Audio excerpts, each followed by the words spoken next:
Hey,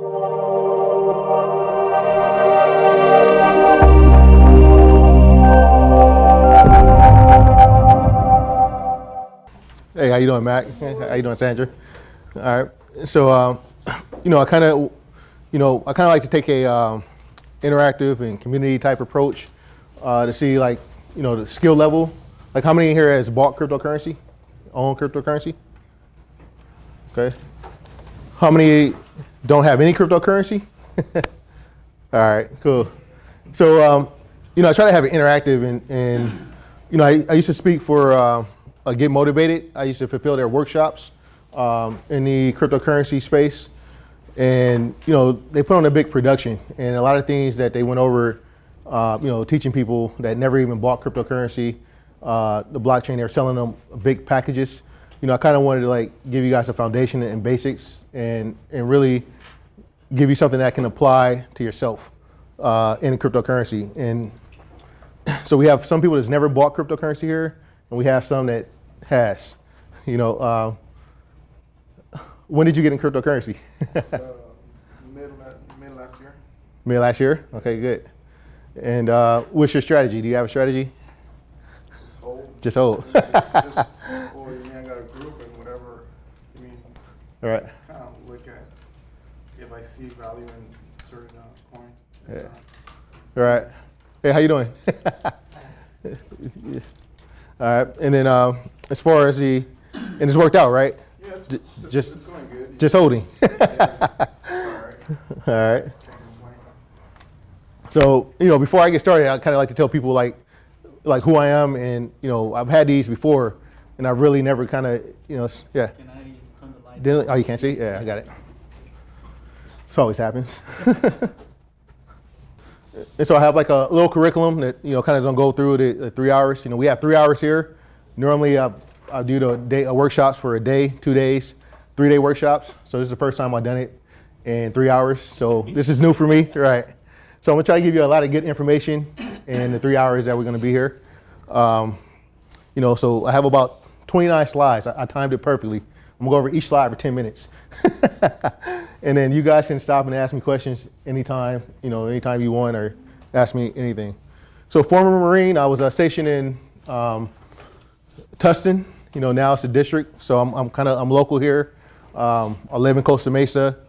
I spent 4 years in the Marines. I lived in Okinawa for a year.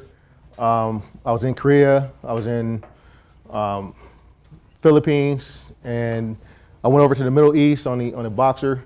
So I kind of traveled in those 4 years, and I got a lot of global experience. That's and the global experience give you a perspective that's outside the United States, where there's a much bigger world than the world that we live in here. And I kind of from being a Marine, now I'm a crypto trader. I trade crypto. 80% of my income comes from trading in cryptocurrency.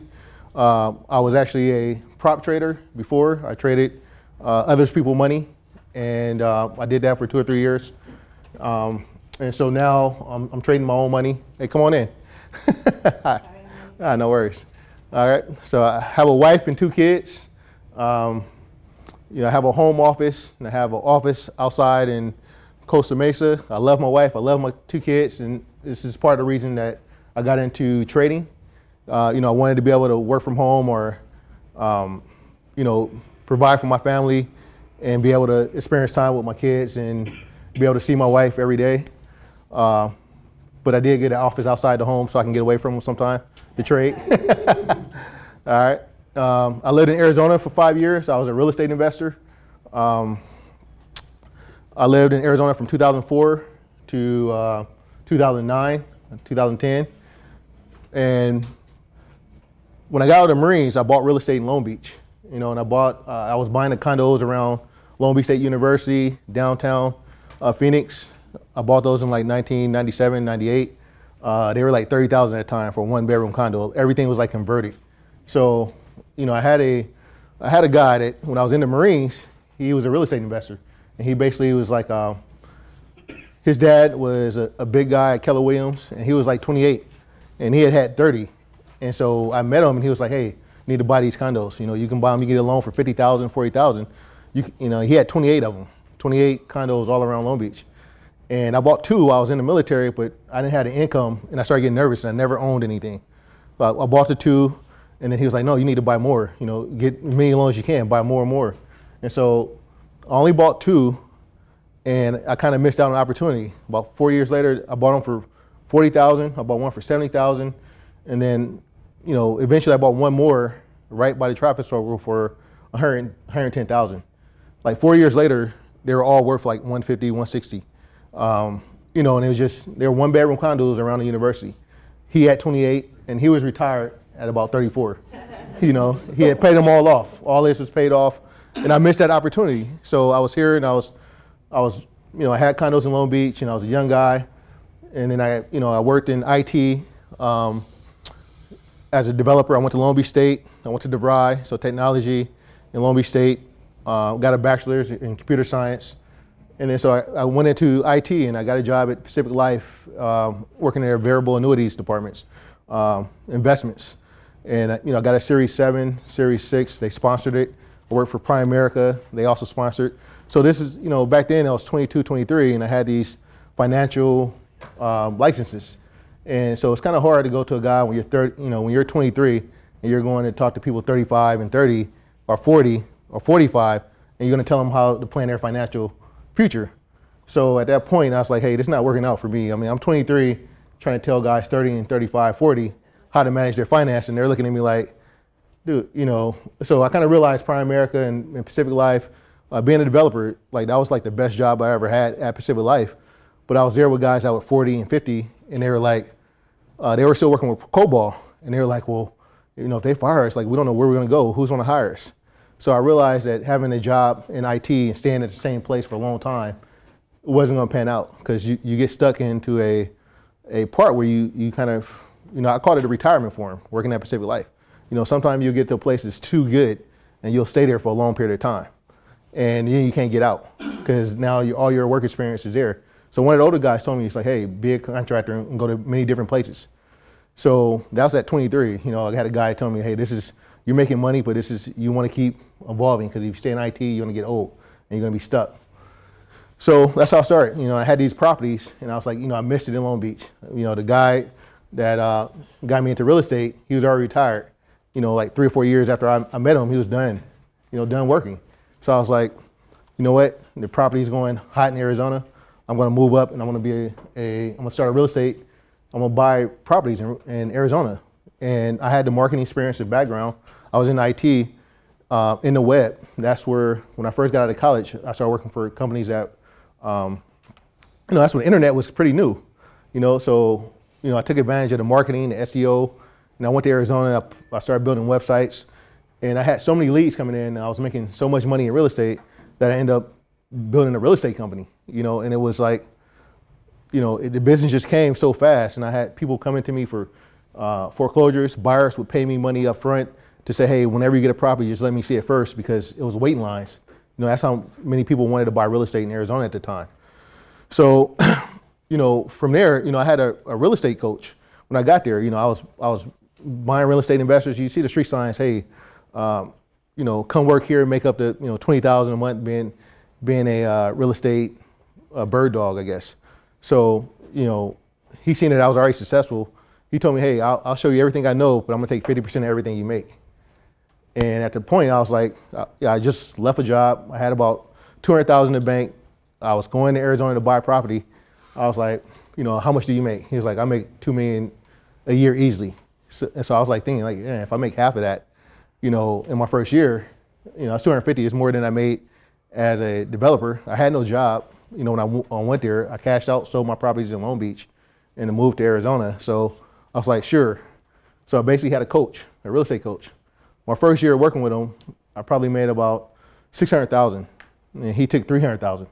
And I asked him, I was like, hey man, can we renegotiate? Can we renegotiate this, this mentorship? He was like, no, because once he was like, if I renegotiate with you, you're gonna leave and go off on your own anyways. So I'm gonna take 50% of everything you make, and at the end of 12 months, we can be partners. So, after that, I kind of felt, like sour, because I was like, man, like we working together and we're making all this money, but you don't cut me any slack. He was like, I'm giving you lessons that you'll keep forever. which it was right. You know, the things I learned then, I still use to this day. I even applied to trading.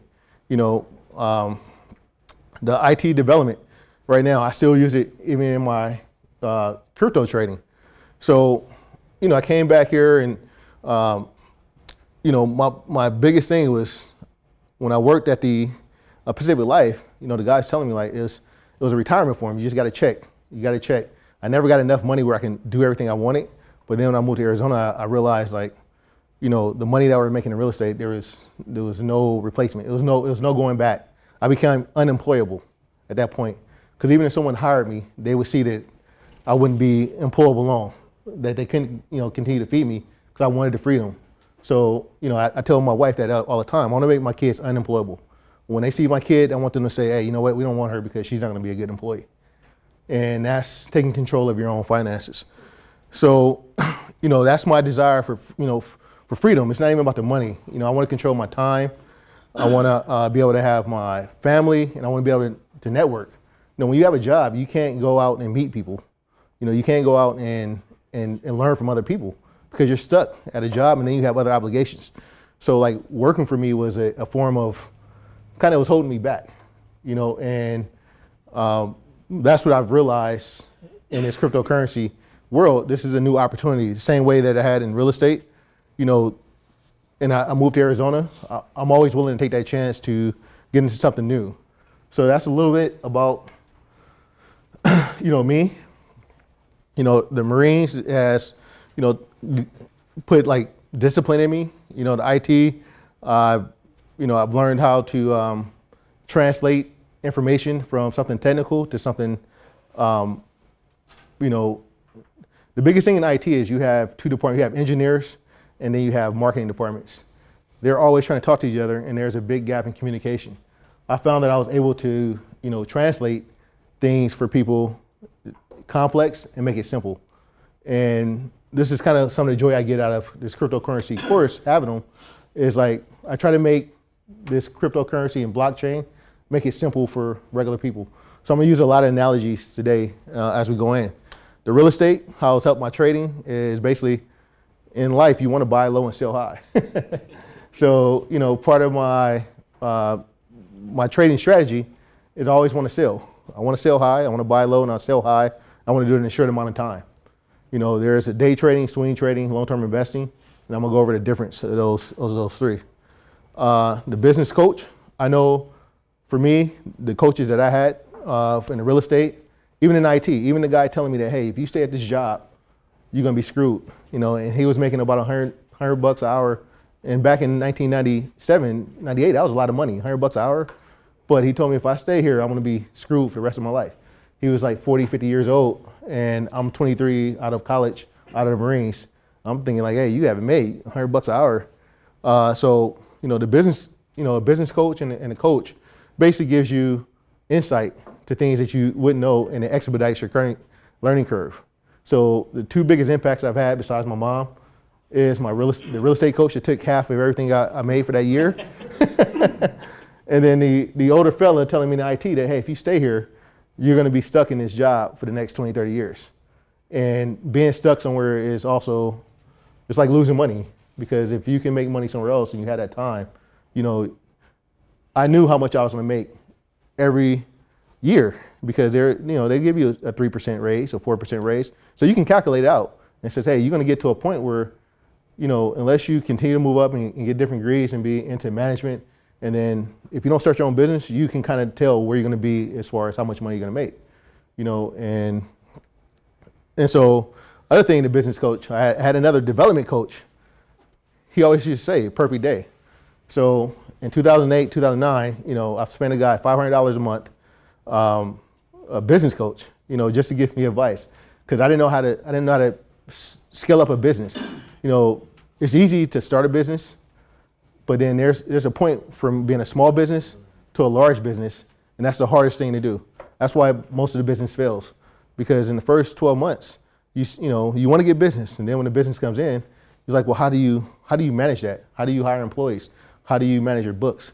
Like, it's not a course that can tell you real life experience of how you manage people.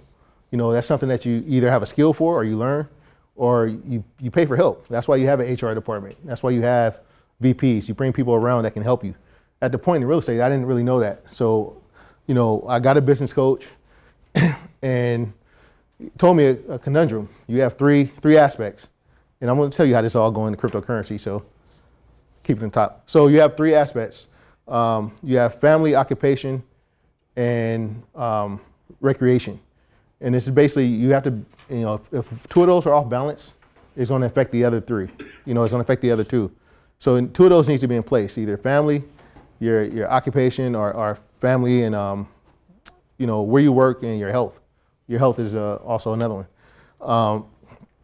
At the time, I spent a lot of time working, so I was neglecting family, and then when you have stress at family, it's going to relate to your job. But then when the real estate market crashed, it was like, all right, now my family is kind of messed up. And now the occupation, what I do for a living, is kind of messed up. So that's not going to work. It's going to be hard to succeed. So he was telling me, he was like, hey, what is your perfect day? So I told him, I was like, man, I want to wake up, go to the gym. I want to ride my motorcycle, and now go in, early morning ride, gym, early morning ride, walk your dog, take your kids to school, then go into the office. And, he said, no, I want to tell you your perfect day, the day that you had to live over and over and over again, continuously. Like some people say, hey, I want to travel. But when you think about traveling every day of your life, living out of a suitcase, going to a hotel, being on some beach, drinking a margarita, and you have to do that over and over again. It's like, well, where's your family at? Where's your, so I went through the whole exercise. Yeah, I want to see my mom. I want to have lunch with her at 12 o'clock. I go in the office. I want to be a little bit buzzed and work from 1 to 2 o'clock. And then I want to leave at 3 o'clock, go pick up my kids. Like I told them, like exactly the perfect day over and over again. Well, I didn't mention my wife at the time. I didn't mention Arizona, where I live. I said I wanted to be riding my motorcycle at PCH. I wanted to walk on the beach. There's no beach in Arizona. So, the most valuable thing he told me was, hey, sell your business, divorce your wife, move to California, move to Laguna Beach or Newport Beach, where you can ride your motorcycle up the coast. And this way you can live your perfect day over and over again. So since that happened in 2009, that's been my whole goal, is to have the freedom, have the time to try to live my perfect day. And that's where trading can come in, trading in cryptocurrency. That's kind of how I got to where I'm at now. So, Bitcoin and cryptocurrency, I was a prop trader. I worked for a prop firm for a couple of years. And then I seen all those traders, they started going into cryptocurrency, just buying and holding like you did, right, 3 or 4 years ago. And a lot of them were like, they're sitting there and day traders are stressed out. People think that it's a fun job, but you're kind of a slave to your computer. You're a slave to the charts. You're enslaved to the markets. So if you're trading a day to make a living, you have to set up your day based on your trading, and you can't force the market to pay you every day. Like the market dropped on Friday. So either you're shorting, and in cryptocurrency, it's kind of hard to short. You can, but it hasn't been historically, easy to short. And I have a trading group. So a lot of those, I'm teaching people how to trade. So I try to trade with them. So I really don't short, because you can have unlimited amounts of losses if you're trying to short the market. And to have a new trader says, hey, come in, we're going to short the market, and it turns around, they can lose everything you have. There's a lot of traders that end up jumping out the windows in New York because they're trading someone else's money and they lose everything. And it can continue to go up. You have margin calls. You can go to jail for shorting. So that's something that I know how to do, but I don't really teach it. Not yet. My Bitcoin, it's all about decentralization. So when I initially got in cryptocurrency, I was thinking like my biggest enemies in my mind is, one is the IRS and one is someone else telling me what to do. And right now for me, I don't do ICOs, but I'm gonna teach you about what they are and what their strategy was on the ICOs. So Bitcoin, it allows peer-to-peer commerce. So this is kind of like the first time in history where a person can trade and buy something directly from another person with the same currency. So you could be in Switzerland buying something from a person in Nigeria, or you can be in Russia buying something from a person in Fiji Islands, all peer-to-peer, direct to mobile phone to mobile phone. You can send cryptocurrency, you can send Bitcoin to each other, and then it's the there's different price exchanges, but it's the same wallet. You send Bitcoin from a Bitcoin wallet to a Bitcoin wallet. Doesn't matter the language, doesn't matter the exchange rate. It's direct, peer to peer. There's a lot of global communities. Right now, cryptocurrency is still small, and then there's communities being formed. Like you have Malta Island, you have Puerto Rico. There's cryptocurrency communities that are starting to come together. Enthusiasts that want to support and promote cryptocurrency. This is something that I like because it basically gives a reason to connect with other people that's different from you in different places, and we're coming together for the same, same benefit, same enthusiasm. The blockchain technology, me being in IT, we're going through a new stage. Like this is really the blockchain is really it's a new database. It's a new way to store data. So before we had the mainframe, it went from mainframe to relational databases. Now it's going to an open ledger database that's kept throughout the internet. The database is everywhere. It can be accessed everywhere by anyone that has a private key. So I'm going to go over with the blockchain and how I think that's going to change the world. And that's one thing. And then, everyone's connected. Right now I think the amount of unbanked people and the amount of people that wake up with electricity, people who have more cell phones in the world than they do waking up with electricity. So even in places in Africa where, they have to drive in a dirt road to get to their, village huts, they still have cell phones. So it's people that have cell phones gives everyone access to the information, which, that means that we're all connected now in the world. So, cryptocurrency and Bitcoin, people say, what is it? And really, it's just a new form of money. And what is money? There's a value associated with everything. The history of money, back before, we actually had a physical dollar, a physical coin, people traded. You had someone that had furs, someone that had salts, someone that had silk. They would meet in these trading posts and it says, hey, I'm gonna give you 3 of my furs for, a pound of your salt. And they would trade, and that was exchange of value. So that was a form of money. So anything could be money. If you're in a desert, bottles of water could be money. If you're in the Fiji Islands and, pineapples, that's a form of money. So really it's, exchange of value. The history of money is before we had civilization, we basically had trade, or, people would go take whatever they wanted and they would say, hey, I have this now, I have gold, or I have, this wood, and they would trade.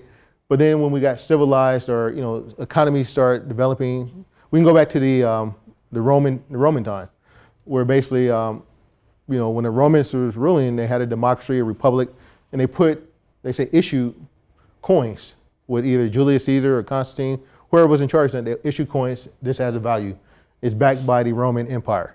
So if you had, 20 coins, they established a value, and it was backed by their government. And ever since, time and we've had civilization, whoever's in charge and whoever's in power, they issue their own money. So that's why when you go to China, you have, a different form of money. You go to Japan, you have yen. You go to Russia, you have rubles. Everywhere that has a government now, they issue their own money. And they say, hey, it's backed by our government. For the United States, it's backed. They say, what is it? Is it backed by gold? Is it backed by, it's backed by the people. It's backed by our taxes. It's backed by our military. So our dollar is backed by something. This is the first time in history that there's a global currency, a global exchange of value that's not backed by one government. It's first time. We've, whoever, huh? It's a good thing. It's a good thing. Really good. And I'm gonna go over that too, because we really don't know who's backing it, but we know that the people are establishing value. So right now, if I have 1 Bitcoin, I come in the room and says, hey, anyone wants this Bitcoin, how much would you pay?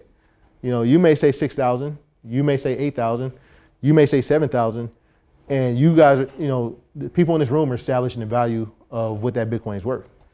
And this is the first time that a government is not saying, hey, bring it into the banks and we're going to give you this for it, right? So this is a new shift in the entire world, in the world history of this is the first time, in Fiji Islands, they may have a pineapple value and they come here and it's like, hey, give me this, how much you want for this pineapple? We'll look at them and says, well, I can buy a Stater Brothers for $2, so I'll give you $1, and, this is the first time that I can send you a Bitcoin, or I can send you this, and you can take it somewhere else and you can exchange it on your own without the government involvement. If you go to any airport that's international, you'll see an exchange inside the airport. So this way, when you land, they'll exchange your money for their money. Bitcoin now, I can go to Mexico, I can go anywhere else, and I can find a buyer for my Bitcoin. I can go to Canada. So if you go to Zimbabwe right now, Bitcoin is like 30,000 a Bitcoin. Here it's 10. The reason why is because their government is in turmoil, and people will say, you know what, I don't want the government money. I don't care if it's backed by them. I'd rather take this Bitcoin because now I can go globally and I know it's worth something more than what the government can offer.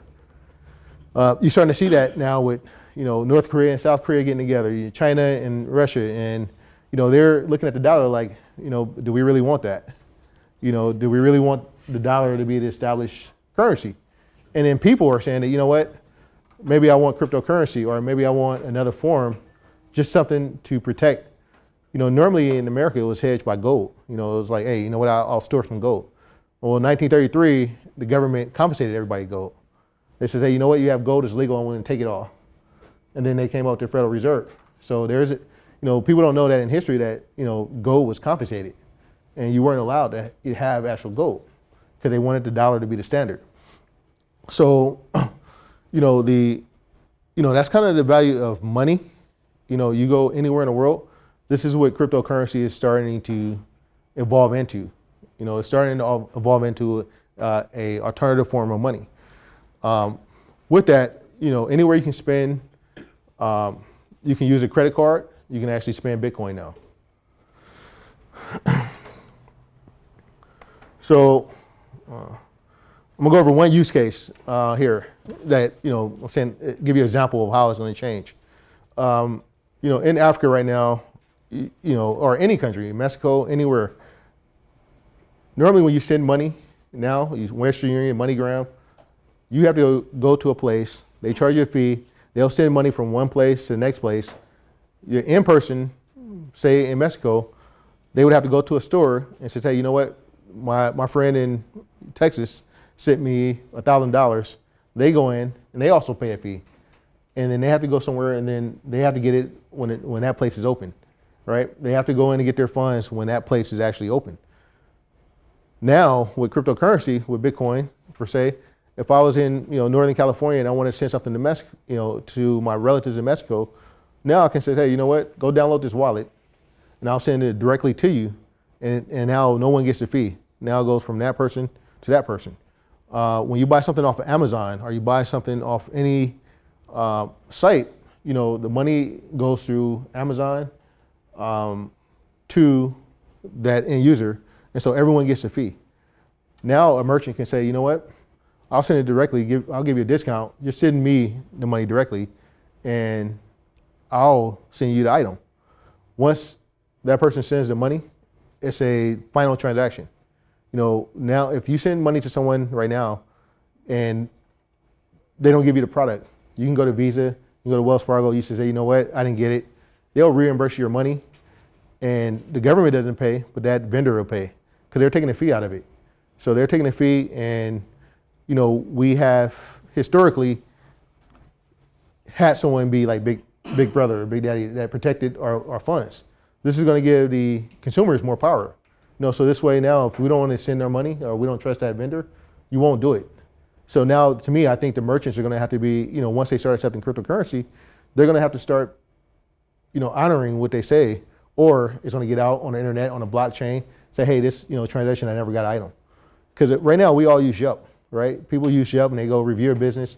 And if that business is not doing good business, it's going to impact their business. And the more negative views they have, a person like my wife right now, if we go to a new restaurant, the first thing she does, if she doesn't understand, look at Yelp. If she sees some bad reviews, she's like, I don't want to go there. I don't want to go there. And that's impacting their business right away. So to me, the merchants, they're going to have to, be upright upfront, and trustworthy. And that's where every transaction is going to be held on the blockchain. So if there is going to be a negative connotation, it's going to be stored. It's going to be there forever. So just like our information is out on social media is there forever now. So, it's going to give people, it's going to be a reputation-based currency. Where right now, if you give someone dollars or whatever and they disappear, it's like they're going with your cash. At least the blockchain, you'll be able to have a record. So what is the blockchain? When we talk about cryptocurrency, we talk about blockchain, everyone's like, people's like, oh, it's foreign. Like, what, this all this new stuff. And, we got people here that's never bought cryptocurrency, don't know what the blockchain is. There's two types of blockchains. There's a private and public blockchain, and really that is just a database.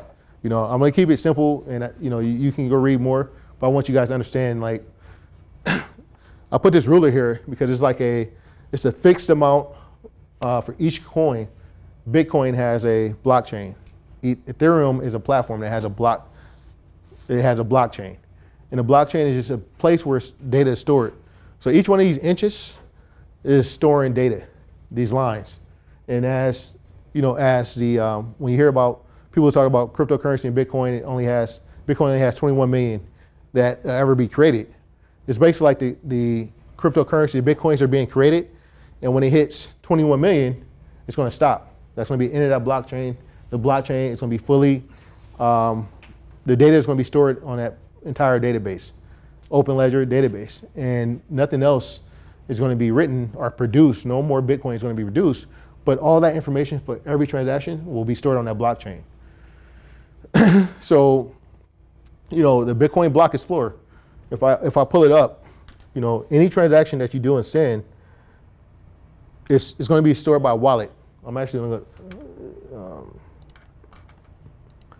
so just to give you an example, block.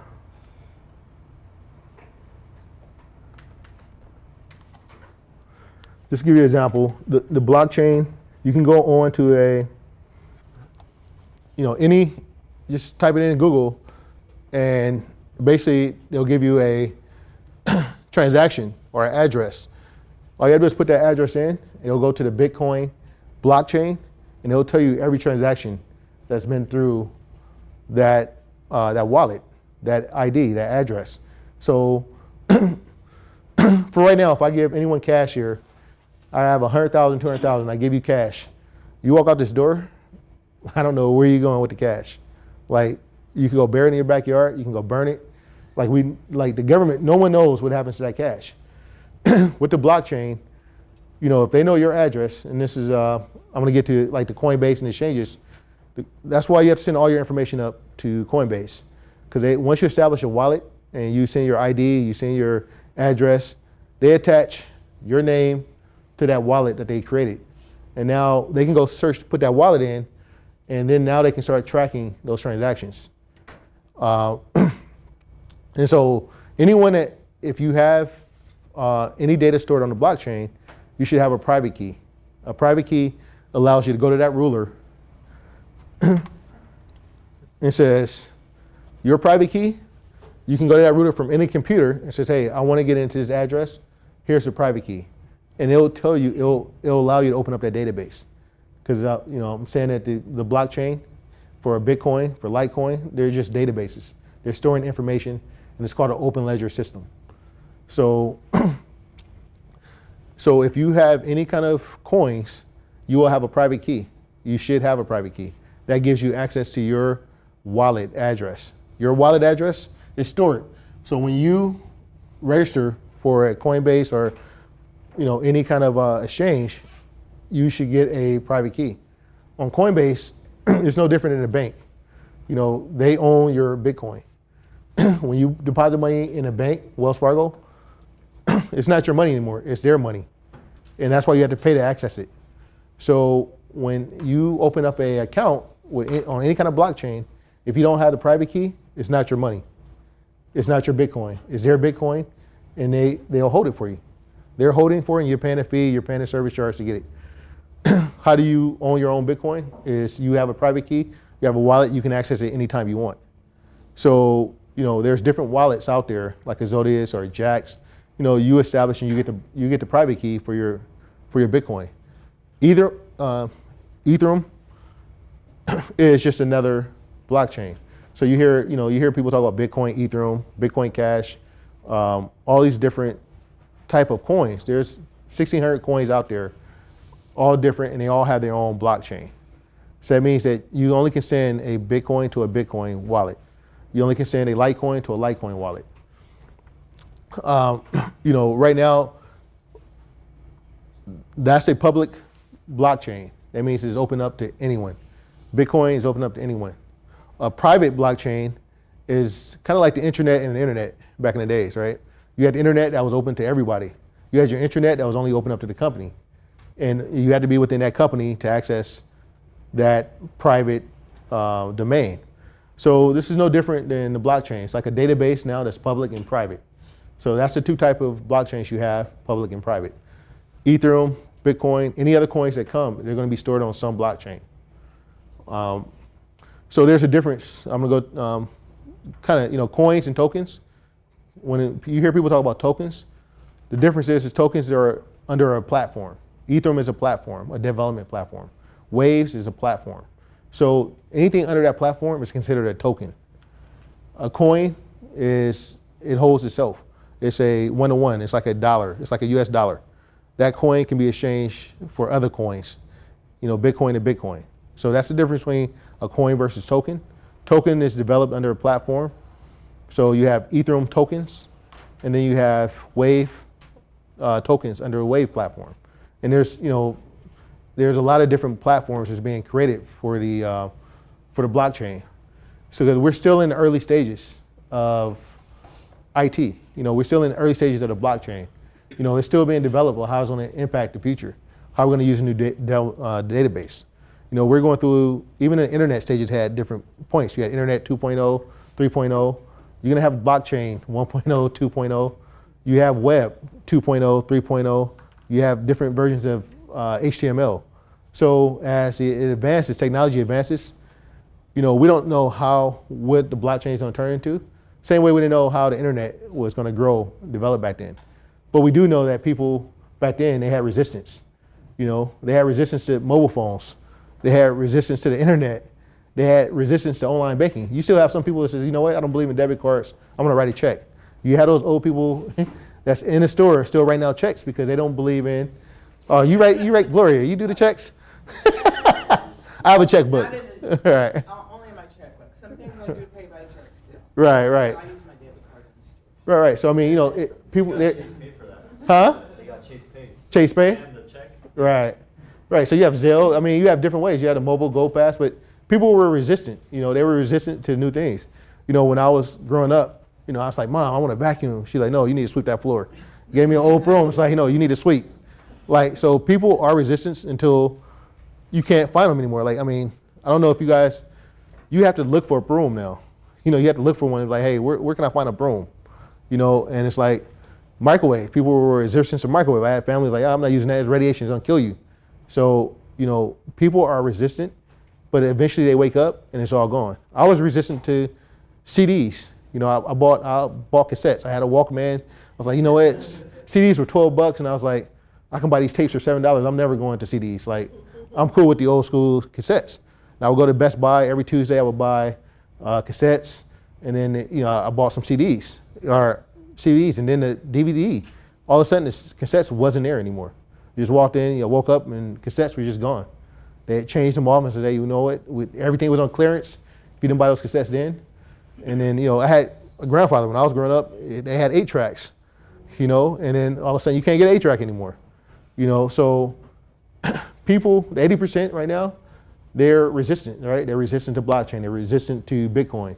Some people, people are embracing it as they hear more and more about it. But the banks, they need time. I worked for Pacific Life. When we did a development, it took a year or 2 years to even make a simple change because they didn't want to mess with the financial data that was in the company. So it took them a long time to roll it out. So the companies, they started talking about blockchain 4 or 5 years ago, and they're just now, they have a plan and they're rolling it out while they're telling everyone else, hey, it's too volatile, the price. They're all building infrastructure to support the blockchain. If you look on any Fortune 500 company, they have a blockchain architect, they have a blockchain research analyst. Like, they all have it. So, while they're telling people, it takes them a longer time to plan. So some of the things that I'm buying, like some of the coins I buy in cryptocurrency, Strats, they're development platforms, Stratus, and it takes a while for developers to actually even build applications that's going to be used. So, right now we're in the infancy stage and we don't know what else is going to happen because it's so new. But I do know that companies, financial companies, they don't change like web companies. They don't switch over real fast. So if they're building into the blockchain, they don't plan on it going anywhere for 10 years. This is a new technology. Like it took them, huh? Yeah, Goldman Sachs. They're building exchanges to trade. They have SEC. This is the year of regulation. So, banks. If you try to buy Bitcoin, they were saying, hey, you know what? You can't buy Bitcoin with your credit card. You can't buy Bitcoin. If you're using Bitcoin here at this bank, they're closing people accounts down. They're closing accounts down because, they have a goal to tame Bitcoin. They don't want to stop it. If they want to stop it, they could stop it. They don't want to stop Bitcoin. They basically want to tame it and regulate it. You don't have to own all the Bitcoin, but you need to be able to control it. The governments don't have to own all the Bitcoin, but they need to be able to control it. Right now we all pay taxes, and it's voluntarily or not. But even if you want to stop, if you work for another employer, they have to report. There's processes in place for them to report your income. If they wanted to garnish your check, they go to your company and say, hey, you know what? You need to send us half his money because he's not paying his taxes. That's part of being in control. It's part of regulating. They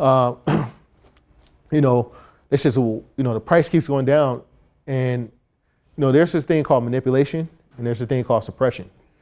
And manipulation is like, hey, we're basically forcing it to go up, forcing it to go down. Suppression is saying that, hey, we want to keep it down for as long as possible, because even right now, accumulation is the name of the game. Banks don't want to buy it at 100,000 or 200,000, but if they can accumulate it and they can buy it at 8,000 or 7,000 or 6,000, the average person in the United States, 80%, 90% of people, they only have $3,500 in their savings. We live in Orange County, where our standard is kind of not like the rest of the world. I've been everywhere in the world, global traveling. Like there's not a lot of places like Orange County, and it's not reflective of the 90% of the rest of the United States. Most people in the world, and we're the richest country, and most of our people only have 3,500. That's the average bank account savings is 3,500. That's everything they have in their name. So a person can use credit cards, and that's what was happening with Bitcoin last year. And that's why big credit card companies started doing it, because people were buying Bitcoin on credit cards. They didn't have the money, but they were buying it, and then they were paying off their credit cards because it was going up so much. And then that's why the credit card says, hey, we have to stop people from buying it, because they don't even have the money in the bank, and it's so volatile. So that's one of the reasons they stopped it. Another reason they stopped it is because there was a lot of wealth being created, right? They can't have everyone working from home. They can't have everyone not paying their taxes, right? They need people to go to work. This is how they generate income. If you ever go look at the federal debt and there's a calendar, the only thing that's always green for the last 20 years is how much they collect in taxes. They're always profitable, right? They're always profitable. Like my mom, she'll get a notice from the IRS, $200, and it's stress, sweat, beads. No, I have to pay the IRS. And that's the thing that we get in our minds. Only thing that is final in life is they got it inbred that it's taxes and death. So it's like whatever you do, you got to pay your taxes. That's the only thing that's green. So you can't have everyone just making crypto money. So that's part of the taming the Bitcoin. That's part of the controlling it. If you go to China right now, you can't send $40,000 out of the country. $40,000 is your limit. They're trying to keep their wealth inside their country. And people's they look at China and they say, hey, you know what, China, that's an oppressive place. Well, if you try to get on a plane with $10,000 in America, you can't get on that plane. You have to declare that money. They'll arrest you if you're leaving the country with a large amount of cash. So they talk about China with 40,000. We can't leave with 10. And if I've done real estate, so I would do big deals, commercial deals, and I would go, I need 100,000. I want it in cash. what do you need this cash for? We don't have this cash at the bank. I was like, no, that's my money. It's like, no, you have to fill out forms, and they may tell you to come back the next day. Sometimes they say come back in 6 hours, but you can't just go pull out $40,000. I was in Vegas and I wanted to, gamble. I was making more money, and it's like, for me to get $20,000 in cash, I had to tell them that, hey, I'm just a gambler and I want to go gamble the money away. Like, I had to explain to them why I wanted $20,000 in cash, and then and basically sign off everything, and a fingerprint. So that's kind of the regulation and control that the banks have. So Rockefeller, I put that quote on there. The secret to success is to own nothing but control everything. And that's what I think is happening with Bitcoin. The government wants to control it, right? They don't have to own it as long as they can control the people that's using it. And that's the mentality of the rich. As long as they can control it and control the people and control the money, you can own it. You can own it without actually owning it. Okay, so how to keep your Bitcoin. Right now, most people that are just new to cryptocurrency, they're gonna keep it on exchanges. Same way we keep our money in the banks. Like, the people they kept their money under the mattress, and you had the old people, and it's like, hey, I keep money here in the house. They were doing that because they wanted to control it. They came from the Great Depression area where people didn't have anything. So whoever had the money, they didn't have to go stand in line for cheeses. They had the power to could negotiate their own, resources. When the banks shut down before, people back then, they remembered, the banks shut down. In the 60s and 70s, accounts were frozen when, we had the attack and the Korean War or whatever. They rounded up people. Like, they were able to control people and freeze accounts. And that's the idea. So when people talk about the Bitcoin and how, it's negative and it's suppressed and, it's never going to be real, I say it's opposite. In my opinion, it's just being regulated right now. It's being regulated for the next 12, 24 months, forever. They're going to try to regulate it. But it's cheaper to have Bitcoin than actually have dollars and coins. It's cheaper to even manage. You can run a query on a database and you can find out every transaction. So right now when you get audited, they get all your financial transactions and you have to go through stacks of paper. With cryptocurrency, I think in my opinion, the government wants people to use cryptocurrency. It's easier for them to control, easier for them to regulate. So when they say that, it's not something that, the government wants and it's decentralized, no, you can actually track it. So that's something that, keep in the back of the mind. And this is, all the laws, the procedures, the compliance, that is the government. That's why we have a government, to implement all these laws and rules. So the ICOs right now, people aren't able to buy them. That's because of US. All the companies globally, a lot of them don't want to deal with the regulation of the United States. So they said, hey, we can't offer this US customers. So you'll go to some sites and you'll see that, the data mining sites are, different sites. They're saying we don't want to deal with any customer in the United States because we have to deal with their government, all right? And right now, like, why do we only have Coinbase as one of the major, Coinbase and Robinhood now are the biggest places where we can get Bitcoin. This is like a free country. We should be able to buy Bitcoin everywhere.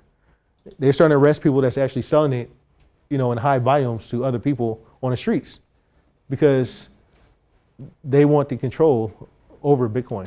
They're saying, hey, your money laundering is terrorist. That's when first Bitcoin, everyone heard, first Bitcoin came out, only terrorists use Bitcoin. Only, we're funding what is that? Silk Road, dark web. They were using that for porn and terrorists and buying guns and buying drugs. And now the connotation is starting to change because the government is saying, hey, it's okay as long as you go through Coinbase, as long as you go here. There's a mass adoption that's taking place. So, when the government is talking about the media, hey, Bitcoin is just, it's not going to be around. Warren Buffett came out on Monday. Bill Gates came out on Monday saying Bitcoin is rat poison, or you should short Bitcoin. They're coming out saying that, but then their actions. George Soros in January just said, hey, you know what? We'll never, Bitcoin is not real. But then he gives his company the green light of $26 billion to invest into cryptocurrency. So these are world influencers: Warren Buffett, Bill Gates, George Soros. They're world influencers, right? Like, because they have so much money, and it weighs. So when they came out on Monday saying that, hey, we want to short Bitcoin, I have a group, and I told them, hey, everyone, by the weekend, Bitcoin's gonna go down. That's part of the price suppression. It's part of the price to keep it pressed down so they can accumulate it. Because the rich know, like, all right, there's only 21 million Bitcoin. We can buy it all up. I think at one point Bill Gates had the market cap where he could buy all the cryptocurrency out in the world. When Facebook forced the twins out, they invested in Bitcoin. Now they have enough money to buy Facebook back.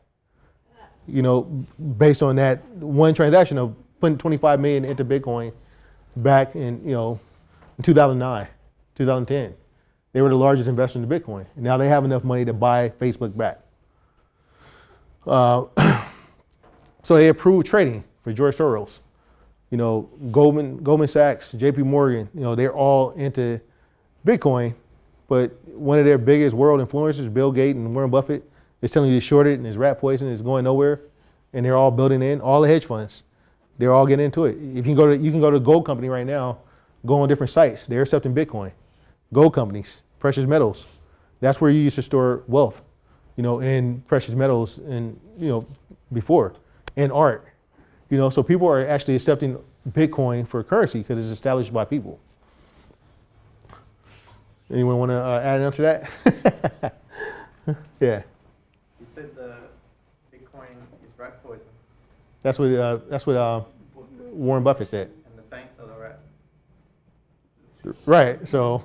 One of the things is there's a couple guys that are big in the industry, like Goldman Sachs, where they say that they're not going to do it, and then all of a sudden they have that they're doing it, that they're Right. already trading it. They already have hedge funds with it. They already have. You could go and see that. You can Right. actually look up the hedge funds, and they have crypto involved in it. Right. That's good too. And so in part of trading, like there's cycles. There's big money, right? So when you see the market last 2 days ago, the market went down 50 billion, right? Like it dropped 50 billion for cryptocurrency market. It was at 440, it dropped down to 380, almost 60 billion overnight.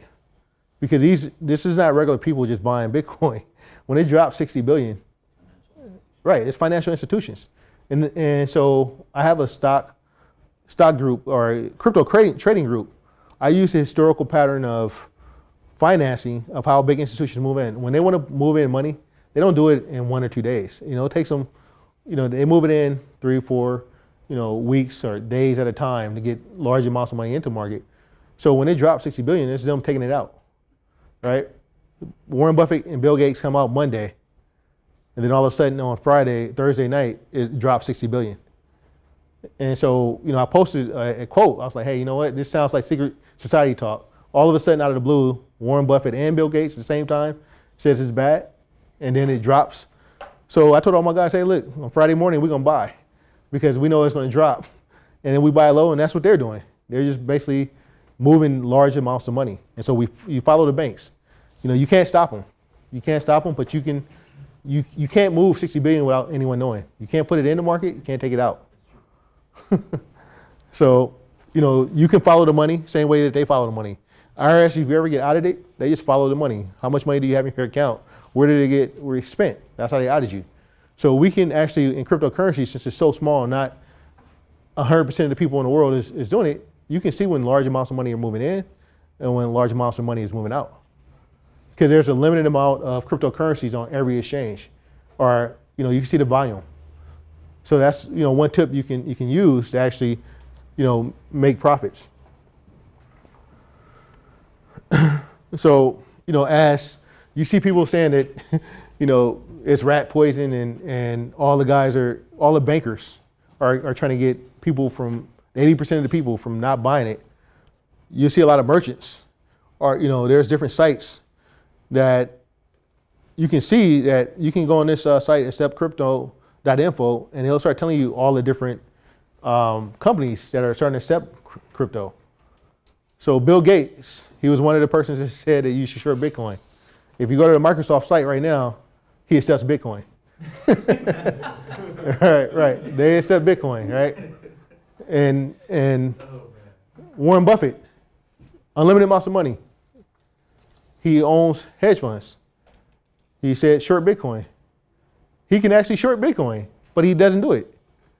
Like if you're telling everyone else to short Bitcoin and don't buy it, and you are an investor, why don't you short it with your own money?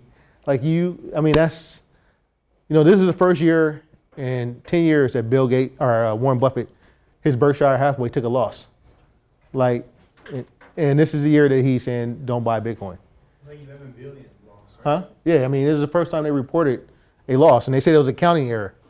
So he had no accounting errors no other years, but he had one this year, right? His new accounting laws changed everything. So, Baidu is like the equivalent of eBay. They have Alibaba. It's China. The China economy is. Stock.com accepts 5 cryptocurrencies. Oh, stock 5, right? Right. And so, huh? Even them. Even them, right? Yeah. And them as a platform. So, right. So, we're looking at it from the United States point of view. China, they came out and they wanted to ban cryptocurrency. They banned data mining in China right now because they had people building big data mining rigs, a lot of technology. They banned it. And then they tried to ban cryptocurrency. Well, what happens if you ban cryptocurrency and the rest of the world still accepts it? Right? You're just locking yourself out. When other people, your people actually want it, the people is controlling it. So this is another time, the first time in history that even if they ban it, they're just going to hurt themselves because other countries are accepting it. Australia, New Zealand, Switzerland, other countries in the world. So if America says, hey, you know what, we're not going to do cryptocurrency, and then all the other countries in South America and Russia and China, they're doing cryptocurrency, they're just taking a step back. So they almost, any economy that wants to be in the forefront, they have to do what the people want. If the people want cryptocurrency and they're trading it, they just need to come up with laws to regulate it. The merchants, they're trying to figure out how, that's why you had a research analyst and the blockchain jobs are being created. They're trying to figure out how do we report on it? How do we control it? It's not going through third parties anymore. So they have to come up with laws because they're going to get punished. It's just like the cell phone, right? Cell phones, they don't have to control you. They just control T-Mobile. They control Time Warner. They can control AT&T. So the government, instead of trying to control each individual person, they're controlling the source. They're taking a fee. So I don't know if you ever have a cell phone bill. If you look at your cell phone bill, there's like 5 other charges you get charged for. And you don't know what those charges are. It's like 3 cents here, 10 cents here, 19 cents here. All these different communication charges, right? And that's going back to the government. So it's going to the government, it's going to the company, and it's just charges. In cryptocurrency, there's only a network fee and a transaction fee. And it's transparent. You know what those fees are. Network fee, transaction fee. So this is the problem that it's causing. It's not causing any other problem. It's just causing an accounting problem. Same thing Warren Buffett had. It's causing an accounting problem that they have to deal with first. So cryptocurrency, in my opinion, it can't be shut out because people are trading it. People are using it. It's peer-to-peer. They're putting people in jail for giving it to other people because now you're a money transmitter with no license. So right now, I was in cryptocurrency. I wasn't helping anybody, but because I'm not going to tell them myself. People need to get cryptocurrency, right? They want to get it, and you have to have a money transmitter license now. So if someone asks me for cryptocurrency, and you have to get your own. You have to get your own. Like you have to go through Coinbase. You have to. I don't want to touch you because freedom is important to me. Freedom is important to me. That's why I'm in this, right? But I can't help people get cryptocurrency now or Bitcoin. You have to get it on your own. And I don't want the transactions coming through my account. You have to get it. And, it's like, well, how you deal with it in taxes? It's like, well, last year, it wasn't even considered a currency.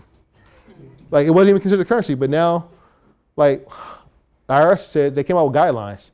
I don't know what a guideline is, but it doesn't sound like a law. But it's a guideline, right? So you have to report now, your earnings. You have to report, when you buy cryptocurrency. But try sending IRS Bitcoin.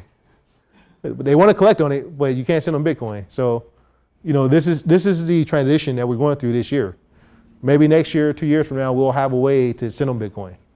And I think we will, because everyone else is accepting Bitcoin right now. And we still have a private and public, right? So we may have a private form of cryptocurrency. Starbucks, they may have their own cryptocurrency. They offer you loyalty rewards. More people have Starbucks. Starbucks collects more money than small banks. People load money onto their Starbucks card on a daily basis because they have a cell phone. They can just go in and say, hey, load $25 here, load $50 here. So you have more people using Starbucks app than you do having any banking accounts. That's how technology is changing. There's more people depositing money on the Starbucks app than is depositing in small banks. There's a lot of unbanked people in the United States. They're on check systems. They didn't have any money, and then they get a check system. They can't open up a bank account, but they can have Bitcoin. They can have cryptocurrency. They can download a Coinbase, upload the information, and now they can transact with cryptocurrency. You can just have a wallet, and you can interact with each other. And so you can actually, people say, well, cryptocurrency is, Bitcoin is 8,000 a token or 9,000. You don't have to buy the entire token. It's like going to the bank and you can get $10 worth of dimes. You can get $20 worth of dollars. You can get $10 worth of Bitcoin. You can get $20 worth of Bitcoin. You don't have to buy the whole entire token.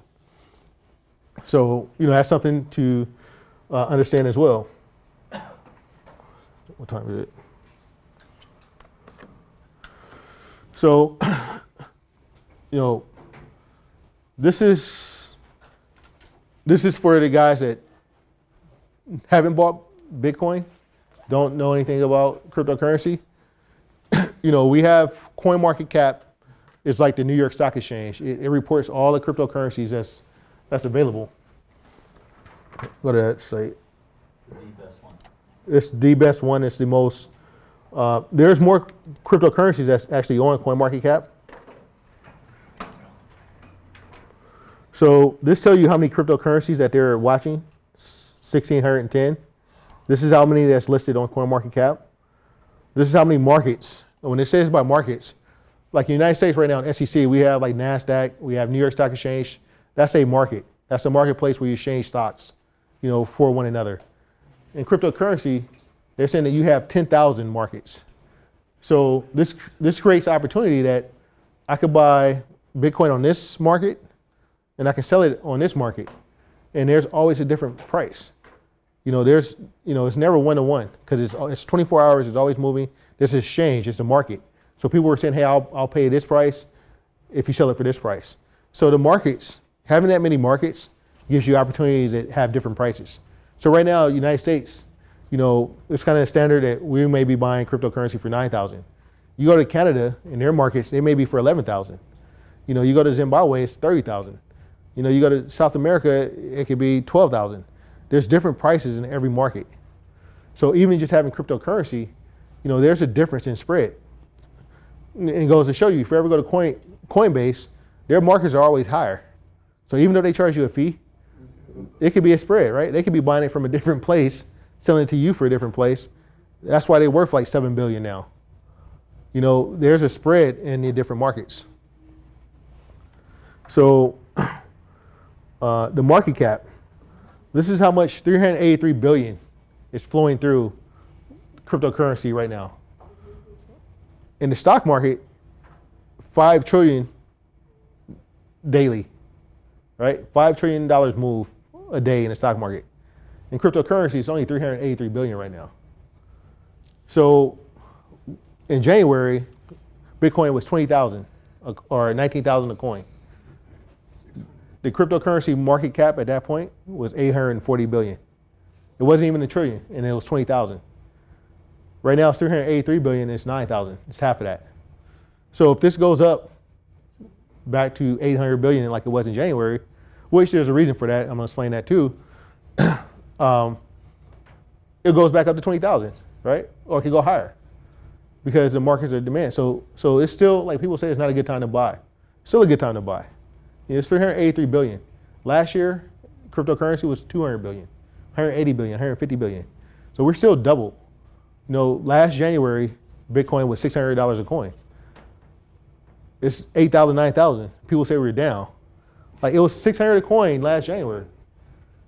A year, 16 months later, it's at 9,000 a coin or 8,000 a coin. Even when it drops 1,000, it could be at 7,000 a coin. If you would have bought last year, you're still up. And there's cycles. Like banks, every January 15th, people were like, sometime, I think we were talking, and you said around January, middle of January, it just went down. Every year it goes down.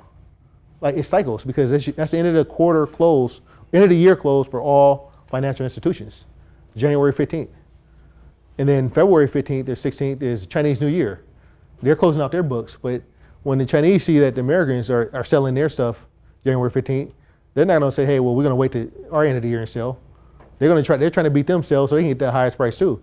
Now you have the biggest economies all trying to sell around January 15th. So that's why the market cap dropped from 800 billion to like 500 billion. All these large institutions are taking their money out the market, taking their profits, because it always runs up in November, December. So just knowing that information there, if you just trade it, the market always goes down in August and September. It's going into the fourth quarter. They're cleaning out the books because they're trying to make their books look good for the end of the year. Then they realize, we've done our cuts, we made our money, it's summertime, all our execs are coming back, everyone's in Vineyard Martin Gardens and taking vacations, everybody's coming in, the market drops at that point. That's when, the regular guy like myself or a trader that knows his seasonal cycles, I'll buy in August, September, knowing that it's going to go up in October, November, December, because they're going to have extra funds. I don't know if you guys have a, regular job, but normally towards the end of the year, they'll see how much money they have left, and they start trying to spend it, right, at your job. It's like, all right, November, December, our budgets, they've been watching it all year. Now we have a surplus of money. Well, it happens the same way with banks and hedge funds and firms. And it also happens that all year that they've been down. So your 401k, you get charged 7% a month for managing your 401k, right? Whether the market is up or down, you still get charged the same fee. Same thing with your money in the bank. You put your money in the bank, you get that fee charged every month. As long as you have some kind of money, you could have $1, $2, but they need to be able to withdraw that fee.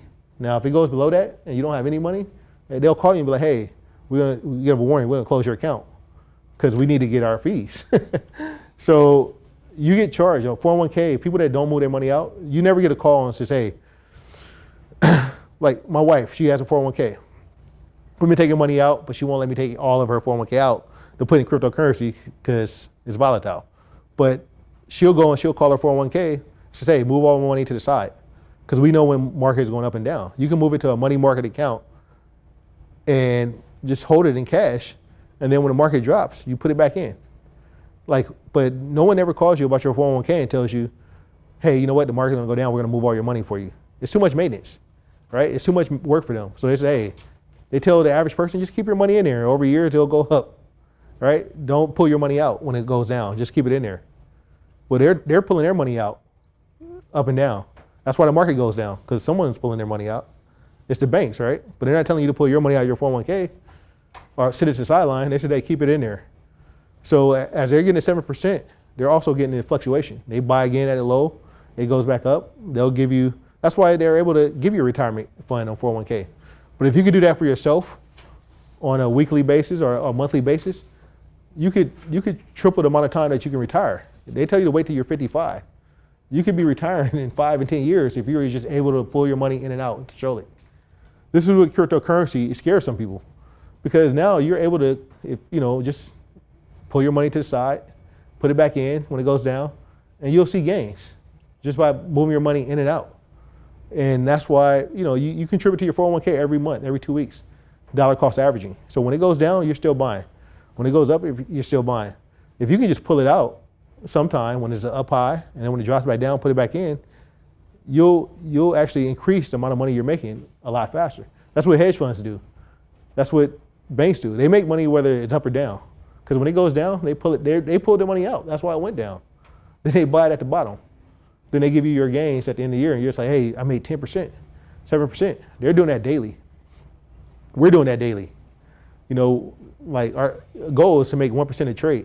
If you trade it 10 times in a day, you could be making 10%, but that takes time to do it in day trading. So that's something that, we try to avoid is, for me, I trade as a swing trader. It's just cycles. So it's at 379. So in the time that we've just spent, it went down 4 billion, in 15 minutes. That's banks pulling money out, all right? Because people aren't pulling money out that fast. If you put 26 billion in, George Soros had 26 billion he's allowing to go in the market, and the market went down to 60 billion in 2 days. That's those funds moving, right? That's their money moving out. Like all of us together, it wouldn't mean anything, but the banks together, it means 60 billion, 40 billion. So they're pulling out, so we should be pulling out. And then we buy back when they buy back in, because when it goes 60 billion back up, it goes back up to 9,000. It's at 83,000 right now. So, and so you go to CoinMarketCap, it shows you all the coins. You come here. Let me see.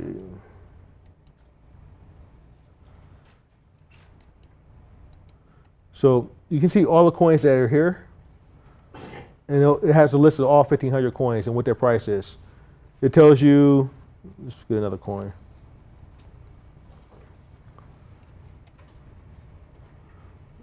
So you open up a coin. It tells you how many this max supply has. Circulating supply.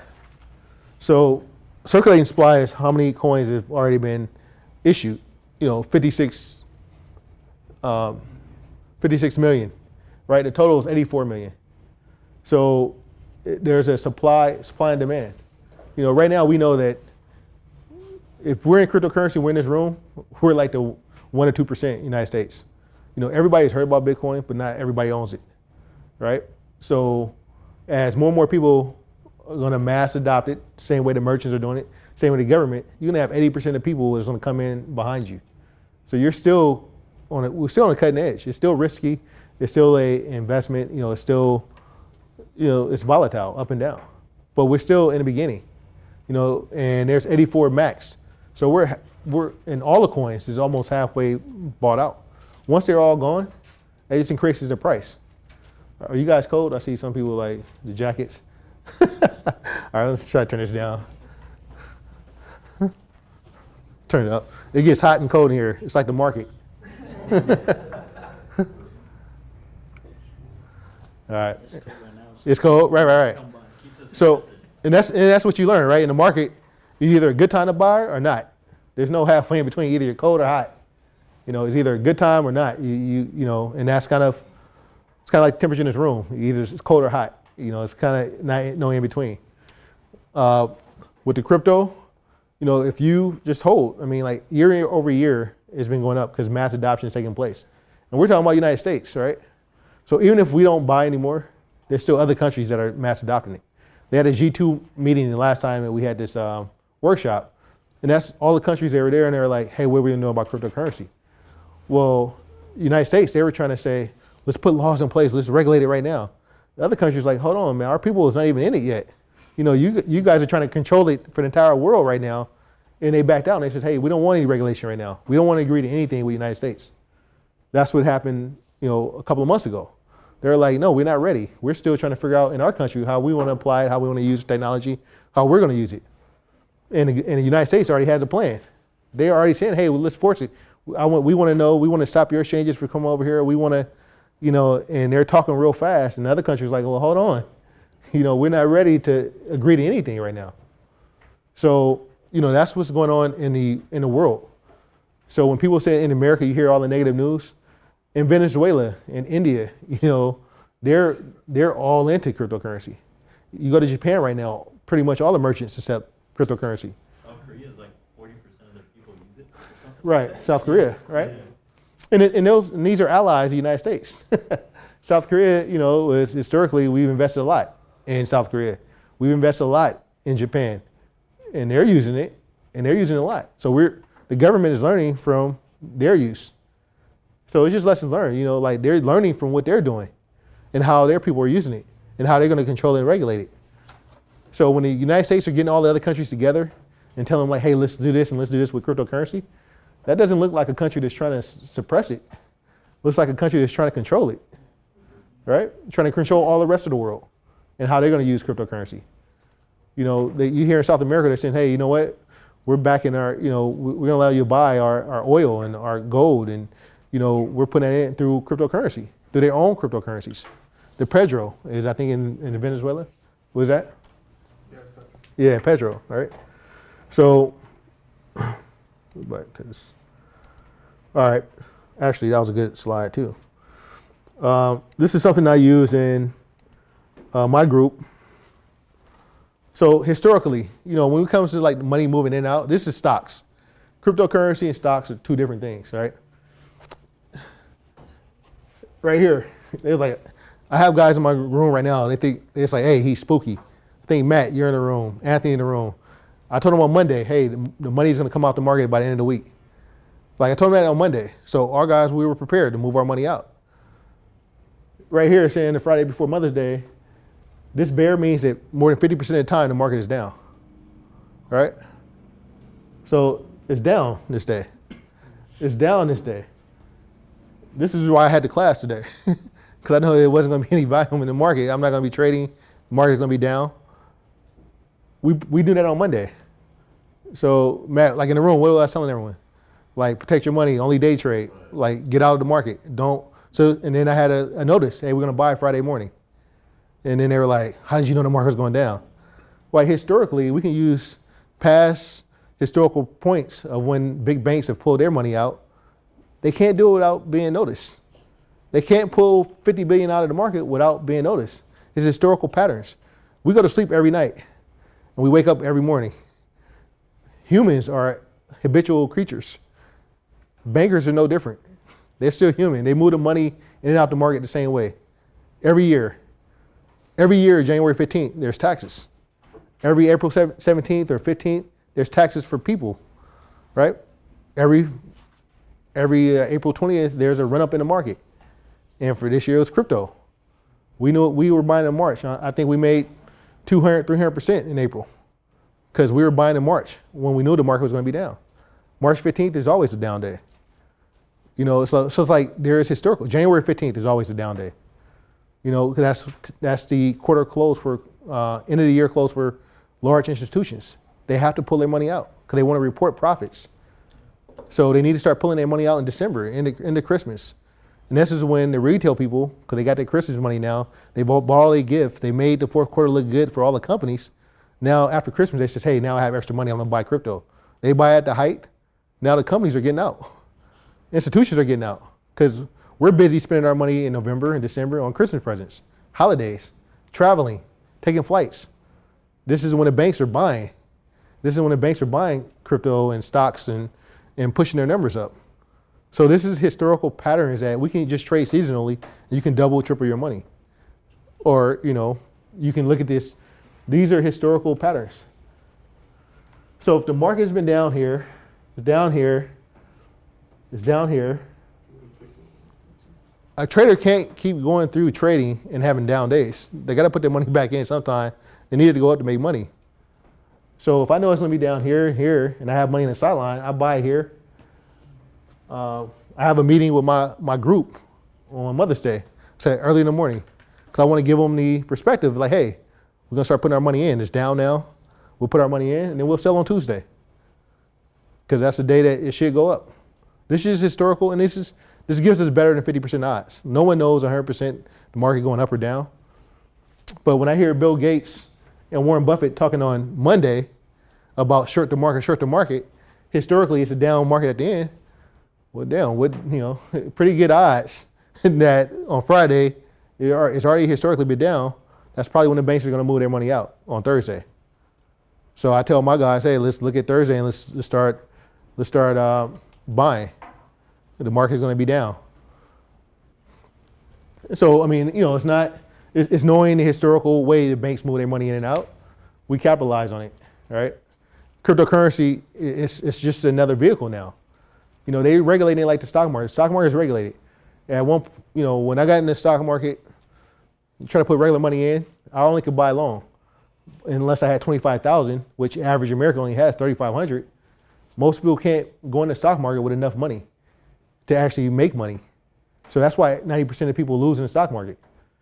because you don't have enough money. Like, say you have $1,000 and every transaction on TD Ameritrade is $10. So you invest $1,000 and your trades in and out cost $20. You're already down. You're already down. You have to almost be an excellent trader to have a small account in the stock market and make money. Almost perfect. And how do you become perfect with no trial and error? It's like going to Vegas. If you go to Vegas with $100, it's rare. You might turn it into 500, but eventually they're gonna get their money back because the fees and just the amount of time you're there. The more you trade, the more you're gonna, eventually have opportunity to lose. The more you trade, the more you can make money. So we don't try to trade all the time. You trade in times where it gives you the best odds, right? It's like a sniper. So, yeah, it's like a sniper, right? You wait for your shot. You wait for your shot. You can't just start shooting all the time and you're not in a position. So, you have a list of all the coins. Now, how do you get to Bitcoin? You have Coinbase. You have Robinhood. You have Kraken. You have, so right now, like Bittrex. I have guys that are in my group. We get our cryptocurrency from Bittrex. But Bittrex, most people, don't know. They take a 100,000 minimum. They won't even let you buy cryptocurrency unless you have 100,000. So most people are going through Coinbase, going through Robinhood. The fees are ridiculous. The amount of regulation, you have to send in almost everything there with a fingerprint almost to get into Coinbase. And then if Coinbase goes down and you have your coins there, you have to wait until Coinbase comes up. But they're reporting to the IRS, they're working with the IRS, and that's why they're allowed to kind of have a almost monopoly on the market. Local Bitcoins is a place you can sell Bitcoin peer-to-peer. Like it's like a medium. In Costa Mesa PD, right here in Costa Mesa, they have a place in front that you can go exchange Bitcoin. And they have cameras. So this way they can see both people and you can go there, you can meet and you can exchange Bitcoin. Peer-to-peer. It's a safe place.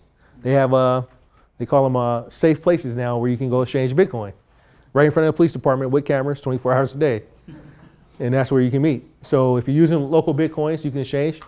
But then if you're exchanging too much, it's a red flag, right? You can't go change 20,000 now. Hold on.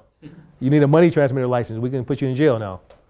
So, there's kind of like no rules and laws, but there's guidelines, and this is part of the free country. That's one way. So storing Bitcoin, you have cold storage, any electronic device. You can have a cell phone, you can have a computer, a laptop, any kind of device you can store Bitcoin on. Any electronic device. But people, they have ledgers and they have treasures. They have all these other vehicles. But the whole thing about Bitcoin and cryptocurrency is decentralized. Any electronic device you should be able to store, you can be able to have a wallet. Anywhere you can have a wallet, you should be able to store your Bitcoin. So, when you have a safe in the middle of your window, if you have a gun safe at your home, you buy a gun safe. What does that mean? If you have a gun safe at your home? You're protected. No, you have guns, right? Right. So if I'm looking for, if I'm a, for scenic, a CSI person, and I said, hey, I want to collect all the guns in the, in Costa Mesa, first thing I do is look who's bought a gun safe in Costa Mesa, right? If I want to, if I'm a burglar and I want to, burglarize someone and I want fine art, I can look and see who's visited the art galleries and who's paid for art galleries. Now I know who is into fine art. So when you buy treasure and ledger, it's kind of the same thing. It's like, hey, I got, cryptocurrency here. And it's like a big marketing push to have everyone have treasure, ledger, and everyone's saying that. It's like, well, why don't you just store it on your laptop? Why not store it on a cell phone, a mobile device? I mean, there's security things. Like I've been in IT for 20 years and I have a degree.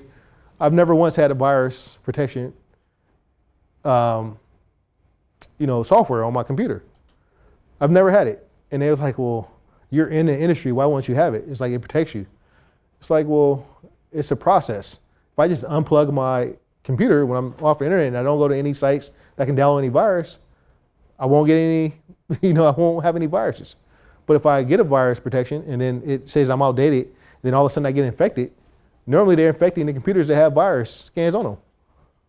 So I've never been infected. I just unplug it. That's virus protection for me. I'm off the internet. I don't go to any sites. I don't download any sources I don't trust. Same thing with your bank. As you use your debit card more and more online, those are places that have your information, and when they get breached, that's when you get your identity stolen, or when you buy from an untrusted source. So it's just another way to think of a process. Electronic devices, and you can do a paper storage. You can put all your cryptocurrency. You can add a key and your address on a piece of paper, and you should be able to access the blockchain. So there's different ways you can store it, and it's just on a piece of paper. Now, if you lose that piece of paper, you're gone. But if you have 100,000 in cash and you bury it in the backyard, and something happens to your backyard, flooded or whatever, then what happens to that? It's asked out too. Right, your cash is gone. So it's just a way that you put a process in place. And there's a lot of information all out there. It's just the way that you apply it. Is that my phone? Okay. So spending Bitcoin. Here's my wallet. So spending Bitcoin, I have cards here. I have no cash. So, these cards right here, here's a bank card. Here's a Bitcoin card. There's really no difference. They both have Visa. So Visa isn't allowing you to buy cryptocurrency. Chase, Corporate Capital One, they're not allowing you to buy Bitcoin. But Visa will allow you to load Bitcoin on their cards and spend Bitcoin through their Visa symbol, right? So it's not like Visa doesn't want you to buy Bitcoin. They just want you to use it from them, right? They want to be able to control it, monopolize it, make money off of it. So these are the same cards. I can go to the bank. I can go take cash out. I can order another card for my wife, for my kids. Everything you can do with a bank card, you can do with a Bitcoin, BitPay card. Huh? Buy a Lamborghini? I bought a Range Rover last month on my BitPay card with Bitcoin. Here you go. They took it, Dealership sent me a registration. Everybody takes it. So when people say, who takes your Bitcoin? Like, everyone takes it. Like, you don't need cash. I have zero money in my pocket. Zero. Empty. I have this wallet that holds cards. So when people say that we're in a, it's something foreign, we're in a cashless society now. When people talk about the future, we are the future. This is the future. And this is something that you need to, recognize, that we are in the future. You don't need a checkbook. You don't even need a credit card anymore. They're starting to have it where you can go up and just put your fingerprint on the ATMs. They have your cell phone where you can go send Zelle through your bank account. You don't even need a credit card anymore. You have a mobile passcode where you can go to a gas station and just run your key card, buy the gas, and it charges you. Amazon is coming up with a thing where you can go in Whole Foods and just go pick off whatever you want and just walk out the store. So, when people are looking at cryptocurrency and they say, well, what is this backed by? And we're in the future and they're just not seeing it yet. They're not there yet because they're going to wake up one day and it's all going to be changed. The banks are getting ready for it. The Microsoft is getting ready for it. Amazon is getting ready for it. People talk about the Jetsons and flying cars and cars that drive themselves. We're already there. We have cars that's driving themselves in Arizona. They're testing it out, and it wasn't just one car that killed a person. They had a lot of cars on the road. And that's one bad mistake that cost someone their life, but there were a lot of cars on the road being tested. And they had just one accident. We were in the Tesla, and it had no problems going onto the freeway. We just hit the button, Right. and it just goes on and controls itself. So, yeah, hey, what's up, man? So how many accidents do you think there were, though, between the incident that happened in February versus the one that happened last week of human error? Probably twice as Oh, many. yeah, I mean, 10 times as many. Deaths in Right. history from automotive. Right. The number one killer of teenage people is driving. Humans. Right, yeah, humans. That's what kills more teenagers is driving. So when they talk about the autonomous cars and all the accidents, it was 2, right? But there's drunk drivers. There's other accidents every day that's killing people. So it's like we're in the future but we're not seeing it. Like we're not recognizing it. Like I had, have a mom that doesn't want to even use the internet 20 years later. Like she goes on there for horse racing and checking emails. That's it. Like that's what she used the internet for, right? So, bank problems. People talk about, well, like we have bank problems right now. They've been breached. That's why you have free stolen identity things. Like they'll give you, hey, if your identity has been stolen, we'll just reimburse you. They want to make it convenient because everything they're worried about cryptocurrency is already happening. It's already happened. They just found a way to shell it over, to like make it okay with everyone. The FDIC, people say that our money is insured at the banks. They haven't paid out one claim.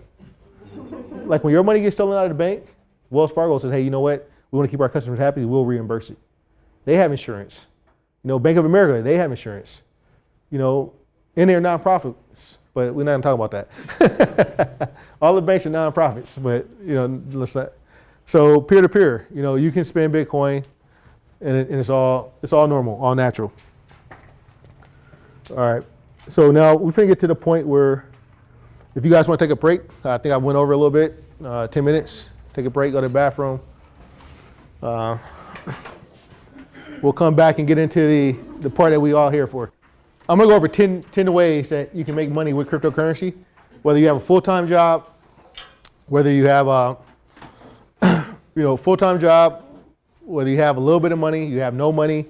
The whole game for the banks is accumulation. They're trying to get as much cryptocurrency. So I'm gonna give you guys ways you can get cryptocurrency with no money at all. You don't have to trade, even though that's the way I make my money is trading. There's different investment type vehicles that you can use in cryptocurrency that gives you a certain percentage every month. I'm gonna give you guys some websites, the resources, and then the favorite ways that I like doing it. So day trading, just to tell you guys what it is, day trading is for guys that want to make money and they have time to be in front of a computer. I teach a strategy called the alligator strategy. It's a strategy that I've been around a lot of traders, and I've traded futures, I've traded ETFs, I've traded stocks. The strategy that I said that, I try to translate complex things into simple terms where basically anyone can learn it, and it's using graphs and lines. So the alligator strategy, I'm gonna go over that a little bit later, is just using a couple of different indicators. One is price, historical price, volume, candlesticks, and charts. This is something that you have no matter if you're in Forex, you're in binaries, you can use it on any platform, because one thing about trading is everyone has candlesticks and they have charts. And so you have price. So, I try to take simple things and explain them, or complex things and explain them simply. And day trading means that you take profits every day. Like you buy in the morning, or you buy in the middle of the day, you buy in the night, and when you're not watching the screen, you're taking your profits. That's day trading. Swing trading, you're swinging money from one week to the next. You're putting money in and you're hoping to take it out in a week, or 2 weeks, 3 weeks. That is swing trading. You put money in, and a person that's working full time, they have 10 minutes to go place a trade, and you're using things like indicators and momentum to basically take you from one step to the next step. This is a strategy that I try to teach and make it simple. I've been in it for like 10 years. So, one problem that you have is like, you're not gonna go into a hospital after taking a course and say, I'm gonna do an operation. I'm gonna be able to do brain surgery. Like, you do have to put some time in anything you're doing. Because if anyone tells you that making money is easy, everybody will be rich. And in trading, 90% of traders lose. So you have to have a strategy that's been proven by someone else, or, you learn from someone else. All the information is out there. You can be a lawyer and you can try to go defend yourself in court, but you got to have some kind of reference or experience. Chances are you're not going to win, that case, because you don't know the law. So that's swing trading. Long-term investing is what most of you guys do if you have a 401k. You're buying things, and over years you're hoping for appreciation, or you're hoping that this is a company that's solid. You would invest it in Home Depot $1,000 in 1980, you would be a multimillionaire by now. Just in 30, 40 years off of Home Depot. You invest in Facebook, 10 years ago, and you have time. Warren Buffett, he is an investor that's highly, he made his money off of buying depressed companies and just holding it. He's an old guy. It's taken him a long time. He's accumulated a lot of wealth. And insurance, insurance premiums, they go back and they invest those. So, but that's over time. Swing trading, long-term investing in crypto, 30 days is a long-term investment in crypto. 30 days is a long-term investment. Under 30 days is a swing trade. A day trade, in the stock market, a day trade is high frequency computers. They may do 5 minutes and 10 minutes or a couple of seconds. In crypto, a day trade is an hour, a couple hours. It's a little bit different because the volume is different. Proof of stake. Proof of stake is kind of equivalent to an interest-bearing account at a savings, at a fund. They're going to give you 5%, 10% for putting your money into an account. Proof of stake is you're buying cryptocurrency and you're just holding it for a certain amount of time and they're giving you rewards. They're giving you more cryptocurrency. They're giving you something for buying and investing into their currency. So this requires no time from a person. It just requires you to pick the right coin to buy that has a proof of stake. You have it put in a wallet and you'll accumulate more coins. Okay. ICOs is kind of equivalent of initial public offerings on IPOs for stocks like Snapchat on the stock market. For coins, it's called initial coin offerings. So these are companies that are trying to build a platform or trying to build a coin that want to release a coin. They're going to give you a lot of, they're going to give you a certain percentage of coins for your early investment. You're basically investing in technology or you're investing in this management team. I have an ICO checklist of things to look for of what ICOs you want to invest in. And you're basically investing in nothing, hoping it's going to be something and get a reward for it. Right? I mean, a white paper is a business plan. Right. ICOs are the new IPO. Right, new IPOs and their white paper is something you read and you have to see if they're even a viable company. Some of these ICOs, their website look like, some of them is a website built on Wix, a free website and they just built a website. So that's probably not one you want to invest in. But there's people, I invested in Regal Coin, which is no longer in business. It came out, I bought it for $1 a coin. It went up to $70 a coin. So $1,000 would have turned into $70,000. I sold it when it was $20,000. It went up to $20 I sold and I made $20,000 off $1,000. One of the guys that I told, or I didn't tell, but he invested into it. And he said, hey, you never told me to sell. I was like, well, do you still have it? He turned $1,000 into $70,000. He still had it. When it went up to like 85, he had it at 70. I was like, he made more than he made in the whole year off of $1,000 investment. So, I mean, that's possible with ICOs. But then I had a lot of ICOs. I've had 4 of them that I lost $1,000, right? But if I bought 10 of them, normally one of them goes up a lot higher than the 10, 4 I lost on it.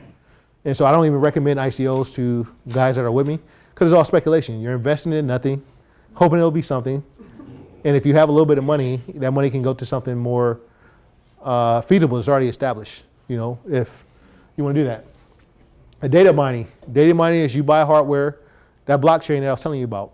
Every blockchain, it gets downloaded onto your personal computer. You're now a part of the database and a part of the network. He's now a part of the database and network. He's mining data, meaning that he's taking the data that's going on the blockchain, storing on his computer. They're figuring out a new algorithm to move that blockchain on. In return, they get a reward for helping that network goes and they get the coin. So if you mine Bitcoin, you get Bitcoin. If you mine Monero, you get Monero. Whatever coin that you're mining, you're a part of that network and they're giving you rewards for being a part of the network storing the data. And you're downloading the data, you're running the GPUs, graphical video cards, basically. So you're running video cards to kind of figure out these algorithms to be a part of the network. And then you're storing data. So data mining, you have to have an upfront cost. You have to go buy the rigs or you have to buy something or invest in some kind of mining rigs or information to actually run these data mining tools. So you have an upfront investment and in the back end, what you're hoping for is, you'll get more coins for investing up front for that investment. Because it is an investment. DTube and Steemit is basically new sites comparable to YouTube. DTube is comparable to YouTube. YouTube is really popular. They sold for $1 billion and Google bought them. And it may not be around in 3 years. Technology changes. Same way taxis aren't the same because of Uber. DTube may replace YouTube because DTube pays you, the user, to upload their video content. DTube doesn't pay you. The users that's watching your content does. So I'm going to go over that. That's a way that you can make money without having no money and no money to invest. You go to DTube, upload content, and you can produce maybe $20 a video. You know, over time that could be monthly. You know, so Steemit is for writers. You write good content, write good information, you research something. I see people that go travel around the world, they write a Steemit article, they're getting paid in Steam dollars. They get paid in Steemit, which is another cryptocurrency. They can convert into Bitcoin. They can send their Bitcoin to a BitPay card, then they can go spend their money. So that's another way to generate. I'm going to show you a strategy that I use to generate money on DTube and Steemit. Arbitrage, like I said, there are 1,100 markets out there. Arbitrage is you're buying Bitcoin on one market, you're selling in another market. There's normally a spread. I'm going to show you which sites I use to do arbitrage. There are sites that you can use and you can say, you know, if you had $1,000 and you made 1% a day, for the next 2 years, you'll have $1.5 million off of $1,000 with compound interest. Just making 1% a day. So if every day you can use compound, you make 1% off that balance, you'll make 1.5 million in 2 years off $1,000, 1% a day. So, you know, in trading, it's hard to be disciplined. As humans, it's hard to be greedy. I mean, it's hard not to be greedy. It's hard for me to lose weight. I like eating. I don't want to sacrifice my time and not enjoy the good foods. So, you know, that's one of the difficulties of trading or even in the cryptocurrency is making 1% a day. Super easy. Being disciplined and continue to make it and continue to invest, super difficult. Trading teaches you a lot about yourself or just in general, you know, it teaches you a lot about yourself. I can't lose weight because I can't be disciplined enough to go to the gym every day. Reality, right?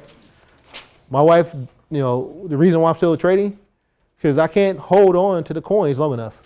Someone bought Bitcoin at $1. It's hard for me to believe anybody held on to it to 20,000. Yeah, I mean, because like when it went up to $100, I probably would have sold. I mean, like I said, I just had real coin. I bought it at $1. It went to $70 a coin. I couldn't hold it that long. What about that pizza guy? Well, yeah, I mean, that's a story that no one knew because back then you had to go through so much to even get Bitcoin. So no one knew it was going to turn into what it is today. And no one knows the future, right? So it's hard. Right.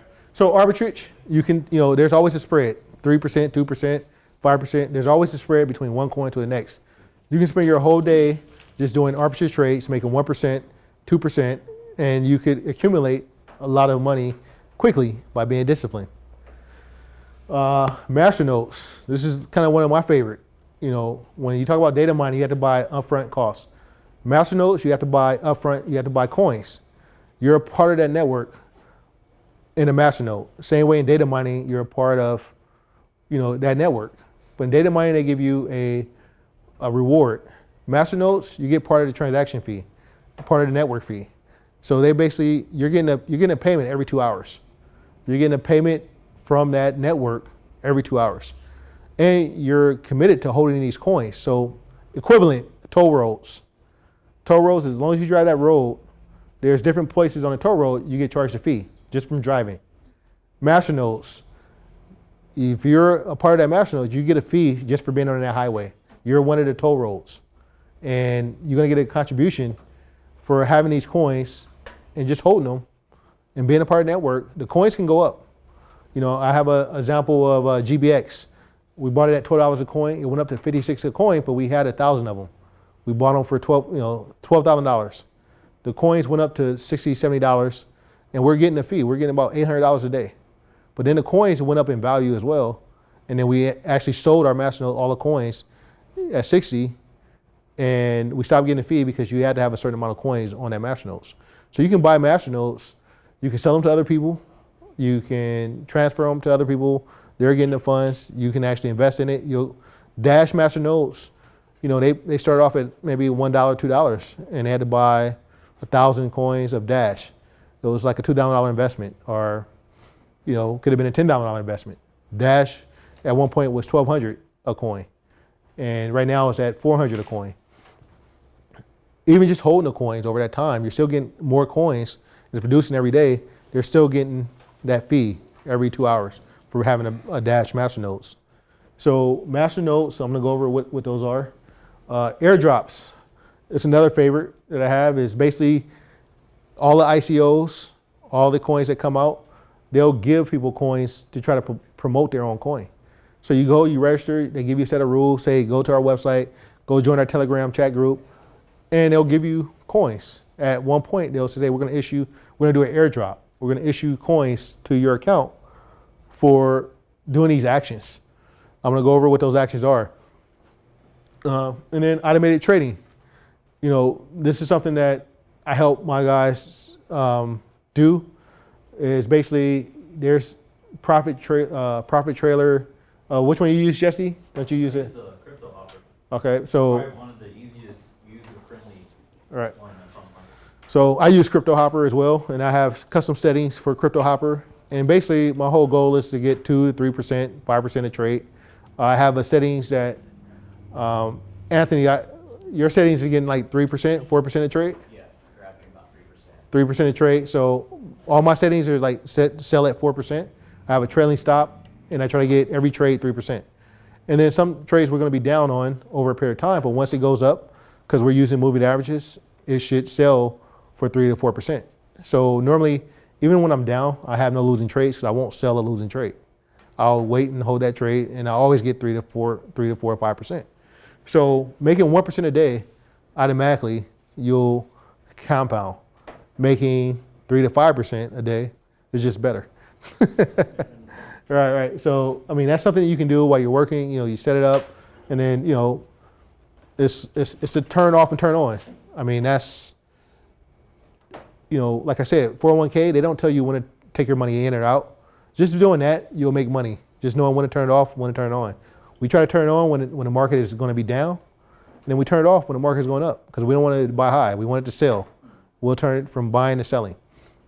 So there's a lot of automated trading. I have one system I bought for $5,000. It's called eTrader. I'll log into that system. It was $5,000. And then I have one that's $100, and they both do the same thing.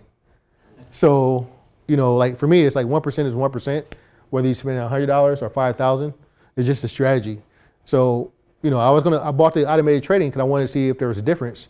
And I spent $5,000 and it wasn't, anything special, right? So I didn't recommend it to any of my guys in the group, but that's part of being in the group. It's like, I have the funds. I'm going to, be the pioneer. If something's working, I'm going to bring it back and say, hey, this is a better deal. All right.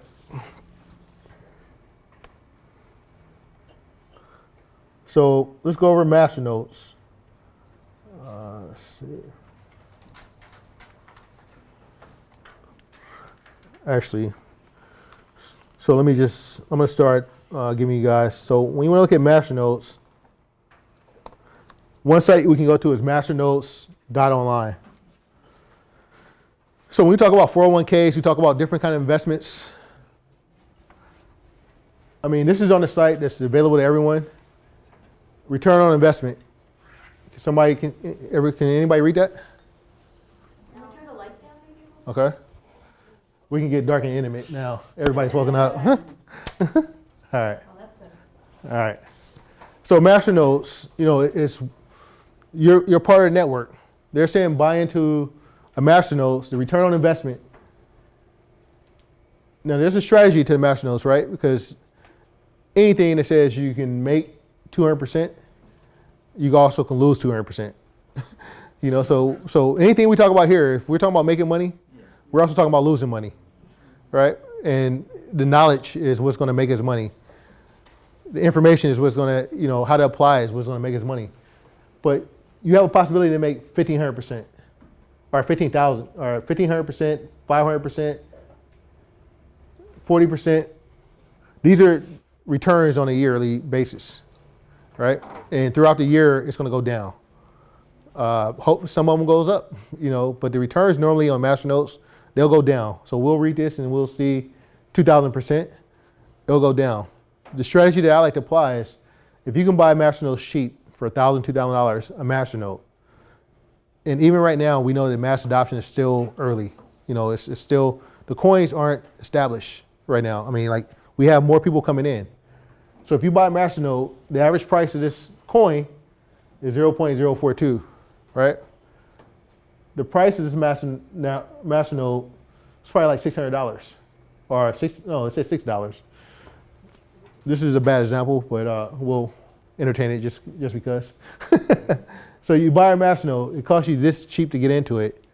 Over a year, 2 years, 3 years, they're giving you payments every 2 hours or every 4 hours or maybe every 8 hours. And you're early because you're a part of the new network. Nodes is how many other master node owners are there. They basically are people that's making up a network. So if you have a toll road from here to New York or a freeway, how many places that you're going to charge people? Right? You're probably going to charge them, every 20 miles. Well, every 20 miles, that money is collected by the master nodes, the master node, and it's distributed to everybody who's on the network. So right now, this master node is saying that, hey, it's 27 of you guys. All the fees we collect, we're going to give it to all you guys that are part of our master node. So as a coin becomes more popular, what's going to happen? They're going to collect more fees. But of course, more people are going to want to master notes. And then now you're spending your money with more people. But as more people have to buy master notes, they have to buy a certain amount, 10,000, 25,000. They have to buy 25,000 coins to be a master note. So as the price goes up, that means that that you're going to have 25,000 people or 25,000 coins being sold in blocks, which is going to push the price up, which is going to make your coins more valuable. So there's 2 ways to make money with the master notes. This is a long-term appreciation. You're getting daily payouts. And as it gets more popular, the coin value is going to go up. So I'm going to show you, like, on one of the coins, how much they're paying out right now hourly. Let's do something with higher price, because. So Bitcoin Green. So just to show you, like, it's saying right here, daily income is $100. So that's just for you having a master node. They're giving you $100. They're giving you $100 in coins, right? Yeah.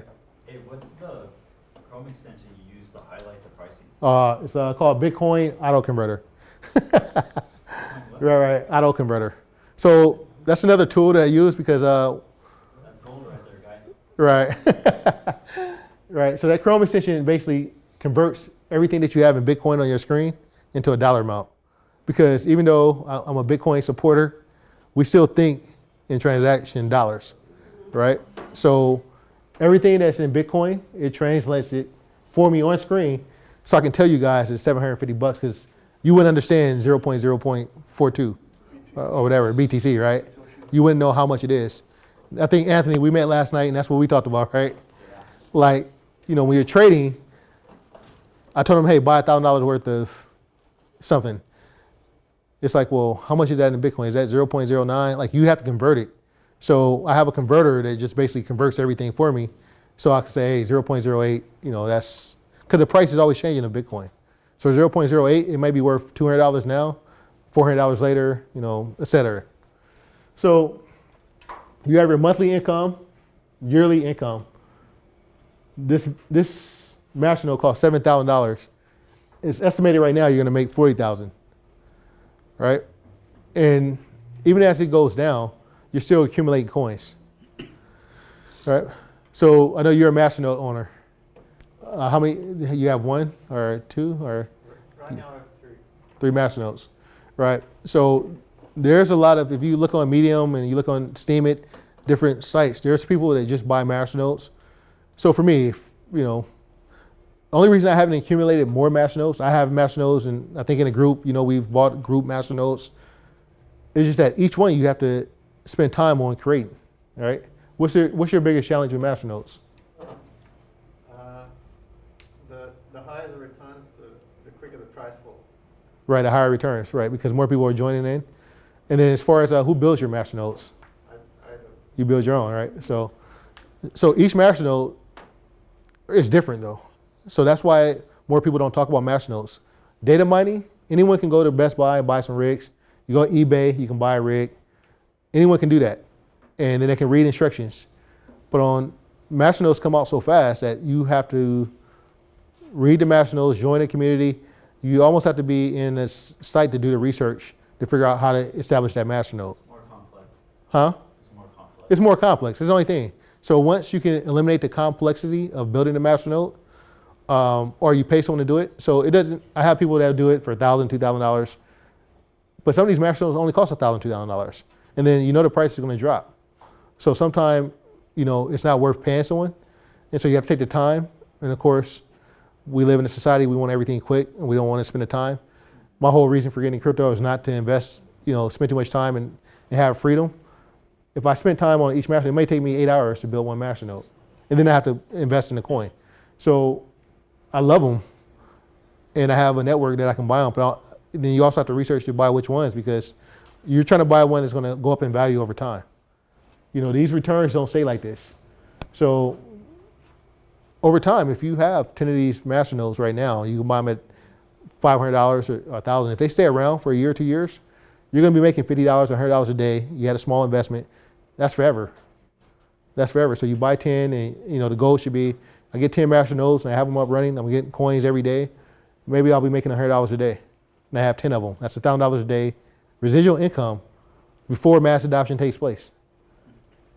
And you have a masternode, because like right now, it's hard to buy a Dash masternode. Did you ever look at a Dash for a masternode? It was 490,000. Right. So Dash masternode right now is 490,000. 2 years ago, it was like $2,000, right? And they're still getting coins.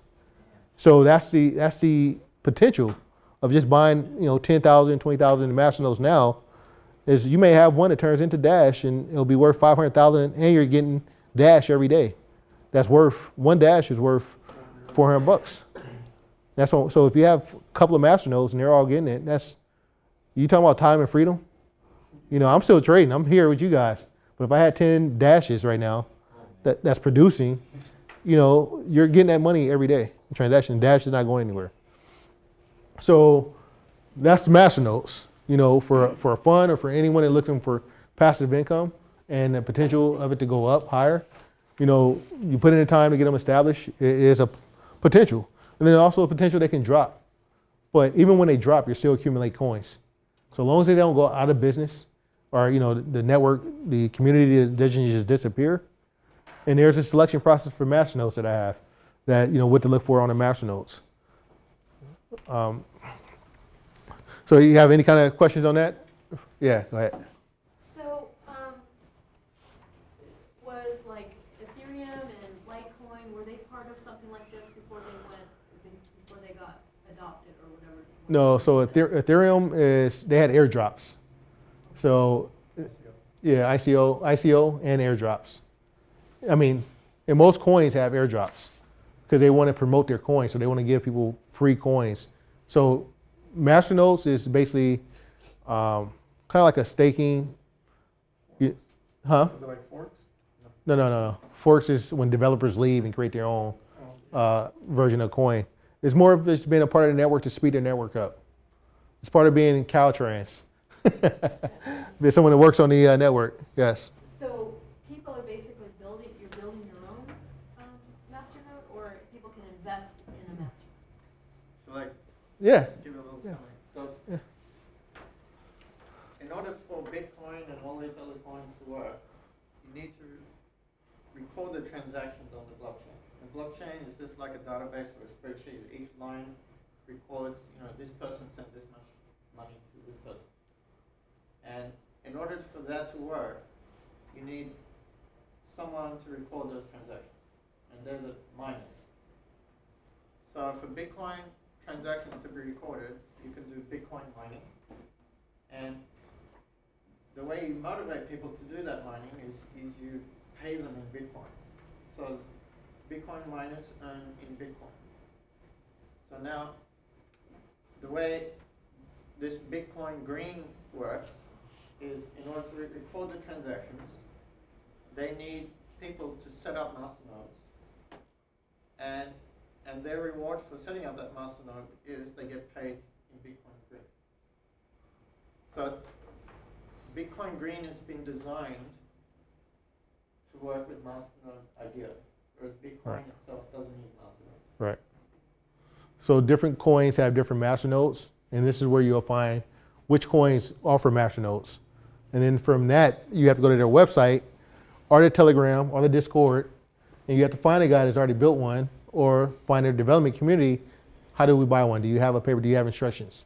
And go ahead. I see you want to say. The masternode is basically software you install on your computer.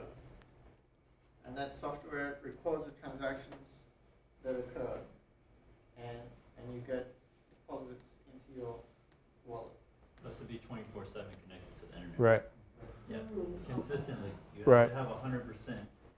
Your computer can't go down. You can't have any disconnection from the internet.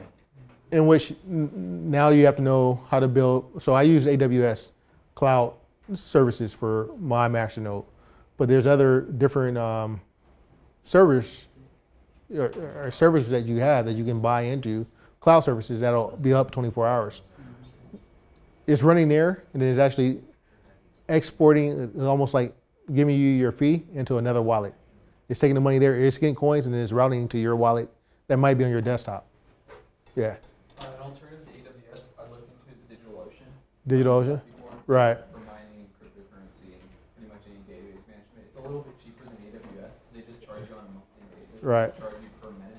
So I have some other things that, It's a little bit cheaper if you actually use DigitalOcean. and I'm withholding information right now because there's another server that you can actually duplicate and clone that actually creates another masternode for you. So part of your earning is like if you build one masternode, you should be able to push a button and clone it, and then you can create another one. You can sell it to someone else, right? Because I mean, like for you, if you told me you had masternodes available and I can buy one from you for $300 or $400, and I have to go through the whole process of a day, I would have so many business for you. I have clients that want to buy masternodes, but it takes, each one is different. So like just having that information, which we're going to talk about another earning strategy, is the education of once you guys become educated on something like a masternode, he can speak on it, right? Like you can't be expert at everything. There's so many different ways to make money that now he can create a side business and says, hey, I'll build a couple of masternodes for you. I already built one, they're running. I would pay him $400 or $500 or $1,000, $2,000 if it has a return for me. So everything is about return on investment. I paid a guy $200,000, $300,000 to teach me real estate. Right, teach me real estate. Anyone can go get a real estate license. He taught me his strategy. It was worth the money. He has masternodes. He's built 3. I have 3 or 4. I only built 1. I paid someone else to do the others because I didn't want to spend the time. So, and they're on AWS, and I didn't care because I wanted to have a reliability. I already had an account. I gave a guy access. He built it. I paid a monthly fee, $40, and it's okay. But then there's other ways that by talking to guys like him, it's like, oh, there's other ways you can actually clone it real fast. And there's other servers that can do that for you and other services. So now I can build 10 of them. If I build one, I pay for one to get built, and I do it on this different server. It can actually clone it, and now I can build 2, and I can go sell the other ones and get the initial money that it costs to get it back. Yeah. I had a question. So the masternode itself is just data, right? No, In a sense? No? it's a wallet. It's pretty much like a wallet. The crypto wallet? Okay. It's like a wallet, and you host coins in that wallet. So it's like if your freeway is busy, you loan out your coins. They say, hey, you have to have 10,000 coins. Can it be defragmented or no? No, it's a wallet that's It holding has to be all on one server. all on one server. Okay. The coins is in one wallet. You have a toll station. Toll station is there, and it is hosting 10,000 coins. And the freeway gets backed up, you're going to send your coins out, and then they're going to pay you a fee, and they're going to return your coins I back. was just thinking of putting it on the crypto storage, like on their cloud server. Right. But I don't think they'll be able to do that because they defragment the data. Okay. Airdrops are just faster, right? Nah, it's not. Airdrops is different. You just get more. No, you have to go buy the coins. Airdrops, you don't buy anything. masternodes, you have to hold certain amount of coins in your wallet. Yeah. So you have to be almost like staking. You have to have a certain amount. So a masternode is going to cost you in two places. One, to get it set up. One, they own a certain amount of coins in your wallet. You're going to have a certain amount of coins. So here's, like I said, setup services is one way to make money. PivXmasternode.org is a company that's established, and they're basically building PivX masternodes, something that maybe you could look at and charge people to actually, they're only doing PivX. PIVX is a coin. They're saying, hey, we'll charge you, we'll build a coin, we'll build this PivX masternode for you, and it'll be deposited in PivX in your wallet, and they do all the work. They do everything for you, and they charge a small fee for doing that. And so it's like, well, man, that's awesome. But then there's 16 other coins, or 1,000 other coins, or 300 other coins they don't do it for. So that's just one coin that they picked up and said, hey, we made a business out of setting up masternodes for one. And you can become good at just setting up one masternode. You can spend your Saturday figuring out how to build one masternode, and then you can create a business out of just building masternodes for other people. Because it's time. It's still, people, it's a premium on time. You go to work every day. You don't have the time to actually look at the market. I'm in the market 24 hours a day. I enjoy it. But in return, I get paid to have that information and pass it over. So education is a big part of it. In the future, like bank tellers, they get paid for collecting your money and depositing in the bank. When really you can store your own money in your mattress or at your house. But you pay someone else to collect your money. In the future, the people that know cryptocurrency and know, have the information, you'll be paid for that information later. Because you're gonna have family, relatives that they're gonna wake up one morning, damn, I have to use cryptocurrency. What did I do now? You're like, what did I do? Like, everyone goes through that same process. No one wakes up and automatically knows. So then they'll come to you, Mac, and be like, hey, Mac, like, help me on, how to store my money in a wallet. Just simple things. Like, simple things that, you have the information, and everyone around you is going to want to know. Right? So right now, if you don't know how to build a masternode, he does. And if he had a service in the program, like, hey, man, I'll build you one for $500. It'll be worth it to a person that's making maybe $800, 2 days. It's like, I don't have 2 days to spend on building the masternode, or I don't have the information. I'd rather just pay someone. So It's helping out the community. it's helping out the community. Yeah, I mean, and the community's taking care of each other. So here's one of my masternodes, and you can see that, I still have it going, and it's just an old presentation, but I mean, it's being mined. It looks like it says mine, and basically it's giving me 38 coins every 2 hours. Right? Every 2 hours I'm getting coins. So I'm getting coins right now on another computer at home. It's working for me. It's getting coins. If the coin can be worth $10, it can be $1. I'm still making money and I'm not doing anything right now. Same thing with you, right? You got 3 of them. Whether they're 1 cent, you're still making something every while we're here. So imagine having 10 of these and they're all worth $400,000 now, and they're all Dash, and you're making $100 and you're not doing anything anymore. And you did it 3 years ago, 2 years ago, and you're still making money. So, that's the possibility of freeing up your time. So, Low cost? huh? With like Relatively low cost. Hosting costs $40 a month, but you're making that in a day or, a month or whatever it is. So, like I said, for my trading strategy is the alligator strategy. Everyone out there has their own. There's 1,000 strategies out there. You have Fibonacci. You have William Alligator is a guy that, when I was doing trading, he had his own strategy. William Alligator. And I pretty much copied it and says, hey, I have my own. I want to have the alligator strategy for myself, which it works for me. It basically works. You have Ikomo clouds. You have RSI. You have stochastics. All these different people use different strategies in trading. At the end of the day, all the thing that matters is if you're making money. If the strategy works for you, you use it. People are going to learn differently. The reason why I use a alligator or I created my own strategy is like it worked for me no matter what chart I was trading, what time frame, 1 day, 2 weeks, a month, a year. I can use my strategy on any platform, right? And I basically, right now I use it on TradingView.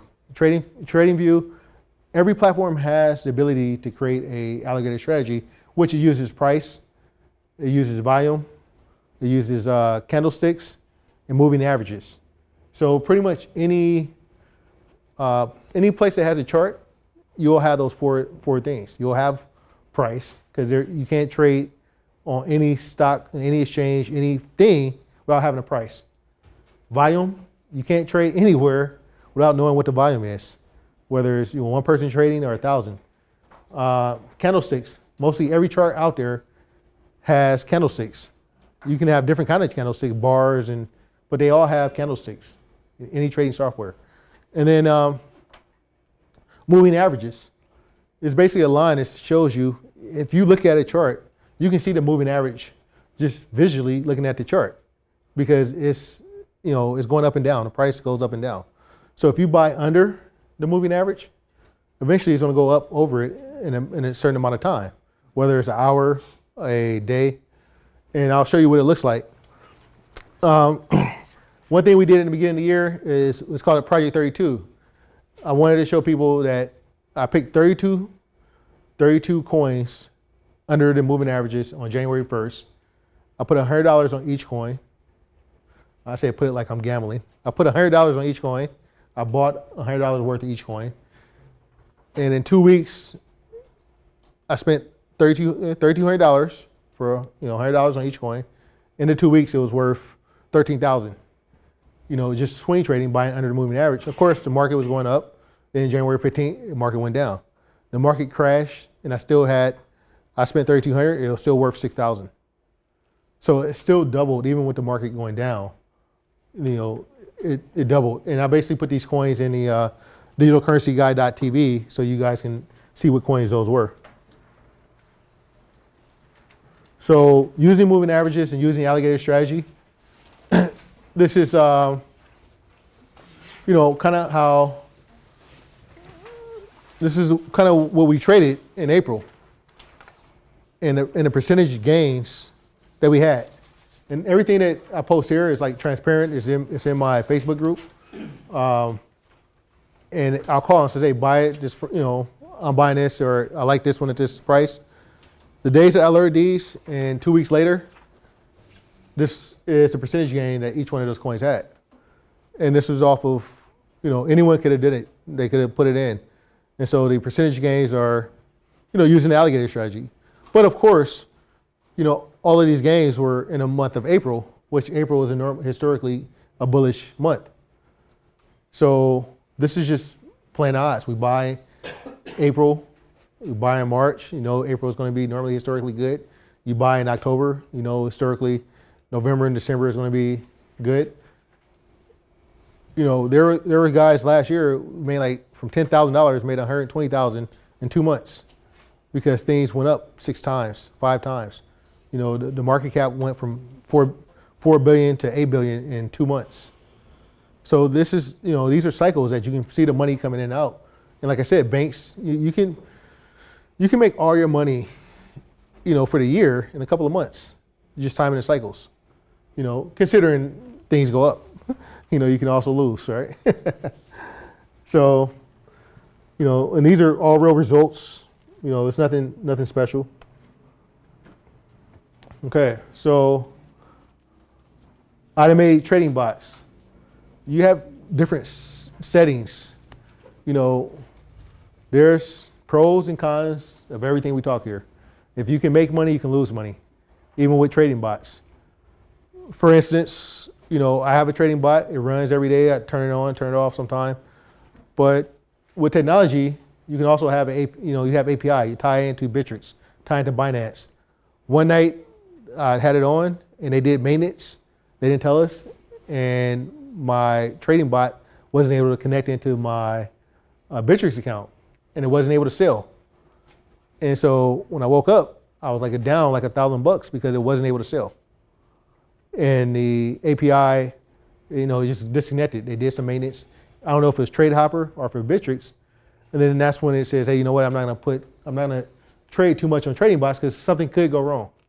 And that's just part of trading. You may lose one trade, but no one wins 100% of trades, and no one loses 100%. You're gonna, you have to have trade management and risk management in terms of the bot.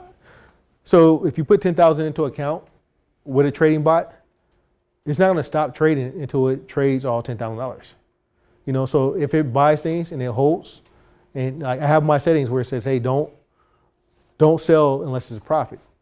So that means I'm willing to hold anything that I buy on a trading bot. But then I'm able to select the coins that I want to trade. Because these are all coins that I think that are they're worth holding. So, there are settings that you can use on the trading bot where you see here, it's not high percentages, but I say that, if it goes up to 2-3% and it started coming down, it sells, and it sells at a 0.5%, it just sells for a profit. I don't care what type of profit, it just sells for a profit. This is an old setting that I had. I have a new settings now where it's like, I was able to, for Anthony, he's getting 3% every trade. Every trade. So he could trade 3 or 4 times in a day, and you still get 3% every trade. Now we turn the hopper on and off. I give him signals, hey, I think you should turn your hopper off. I think you should turn it on. And it takes them 10 minutes to log in and just hit a button. So this is something you can do while you're working, and if you can have the discipline. It's hard for me to do the trading bots. They're like, why don't you keep trading on the trading bot? It's because I know I can make 20 or 50%. I'm greedy, right? If manually, I know I can make way more than 1%. So, and then also, my wife goes to Disneyland every time I make 2,000 or 3,000 a day. So, so for me, I can't just do one. Our spending habits aren't disciplined enough to support 1%. I need to make 10 or 20% some days, and then when the market's going up, it's hard for me to leave knowing that it's easy money. When I know that the market's going to drop, like on a Friday, it's hard for me to go anywhere else and be like, no, I'm gonna pick up all this, all the stuff on the bottom of the market, I'm gonna buy it. Because then I know that I could be free for the weekend, and in a week or two, it's gonna pay off. So for me, it's hard for the trading bot, but for someone that's busy, that don't have time, that runs his own business like Anthony, it basically gives them a satisfaction of, hey, I'm still making money every day, even though I'm not spending that much time. It's better than bank account. Just the potential to make 3%. Like you don't get that. Anything they have to offer, man. Huh? It's better than a mutual fund. It's better than anything. The financial packages they try to educate people on. Right. So. The average index in this is like, what, 12% a month? And that's pretty good. We're talking about 3% per day. Right. So I mean. It's a big gap right there. So I had a guy that was in my group, and he said, man, I think I'm not doing as well. I was like, what do you mean you're not doing as well? Like we've been killing the market. Like we're making money. He was like, everybody else is making like a ton of money and I'm down right now. So we go through all his trades. He started with $500 and he was up to like 1,100 in a month. But he, making $20, $30 a day, and for each trade, he was thinking that he's not making as much as everyone else because it's spread out. So he's making 10, 20% off $100. That's $20 on one trade. $10 on $100 is 10% on another trade. So if you're making $10 and $20 and you have 4 or 5 trades, you just made like almost $80. You almost double your money in a day off $10 because you're making 10%. But he's thinking that everyone else is, that I made $700. He's looking at his account like I only made $20 a day, $30 a day. He looks up at the end of the month and it's like, dude, you started with $500. Like, what I'm saying? You just doubled your money. He was like, oh wow, man. He didn't even realize that he doubled his money because it was in Bitcoin. So then when we took the Bitcoin, I was like, what are you complaining about? Like I'm saying that you're only paying $90 a month. So why are you taking up my time? But let's go through your account. We go through the account, he doubled his money and didn't even realize it. And then I said, say sorry.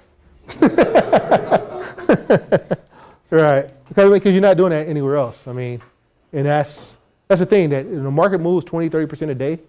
Even if you only make 5%, 10%, and it looks like small gains, you're making money. You're not doing that in the bank account. So trading the hopper is actually good. 1%, 2% of trade, 3% of trade, it's not bad. It adds up over time. 1% a day, you're still up 365% for the whole year. For the year. That's hard. And the reason why Yeah, it comes back to. and the reason why banks can't do that or funds, because they don't have the ability to move that amount of money that often. Like for them to move $1 million, they have to have buyers that support the $1 million. When we only trade $2,000 a trade or $1,000 a trade, we can always be in and out. So, and that money can So even with a small account, it can actually start to accumulate. But it's hard to move $1 million, $2 million in, I don't know, ICX, because you have to have enough buyers to support that amount of movement. If I see someone put $2 million on a trade, that means it just shot up because you can't fulfill that order over one time. You have to buy in small increments in cryptocurrency. 5 trillion moves in the stock market. Only 380 billion moves in cryptocurrency. You could be a whale with $100,000 in cryptocurrency. When I see something more than 10 Bitcoins moving in any one trade, and I'm gonna show you guys what I look for, that is a buyer that's buying a lot, and I think, hey, you may know something. He's willing to put 100,000 in because most traders are only trading with $2,000 or $3,000, or maybe $500. So when someone puts 100,000 on one cryptocurrency, it's like, all right, it throws off the radar for me. So Crypto Cop Hopper, e-trader system, one costs me $100 a month, one costs me $5,000 for the year. And 1%, 2% is still 1%, 2%. And I don't even use them. So I basically paid the costs for the guys out in a group that I compared it to and told them, hey, Crypto Hopper is a better deal. So arbitrage, how much time do we have?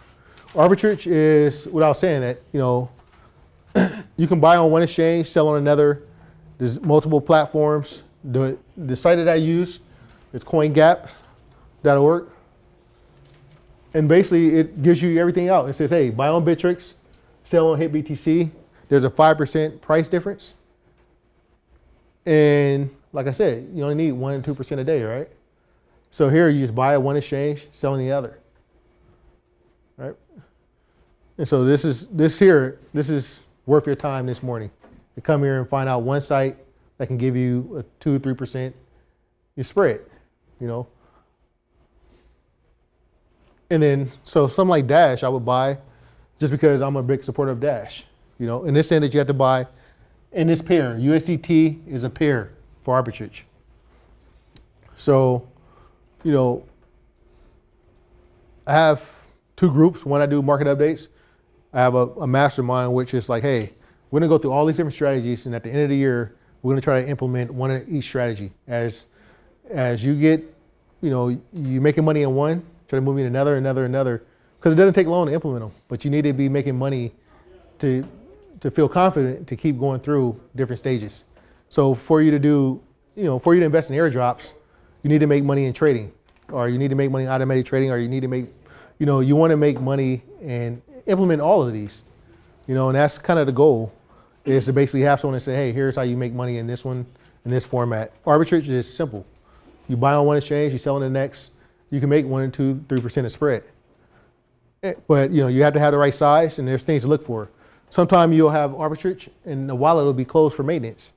So that's why the price difference is there. So you can't go buy first and then go look at the exchanges. You have to go to the exchanges and both make sure that the wallets are available and open, because you won't be able to send it away from that if it's down for maintenance. Sometimes that's why there's a difference.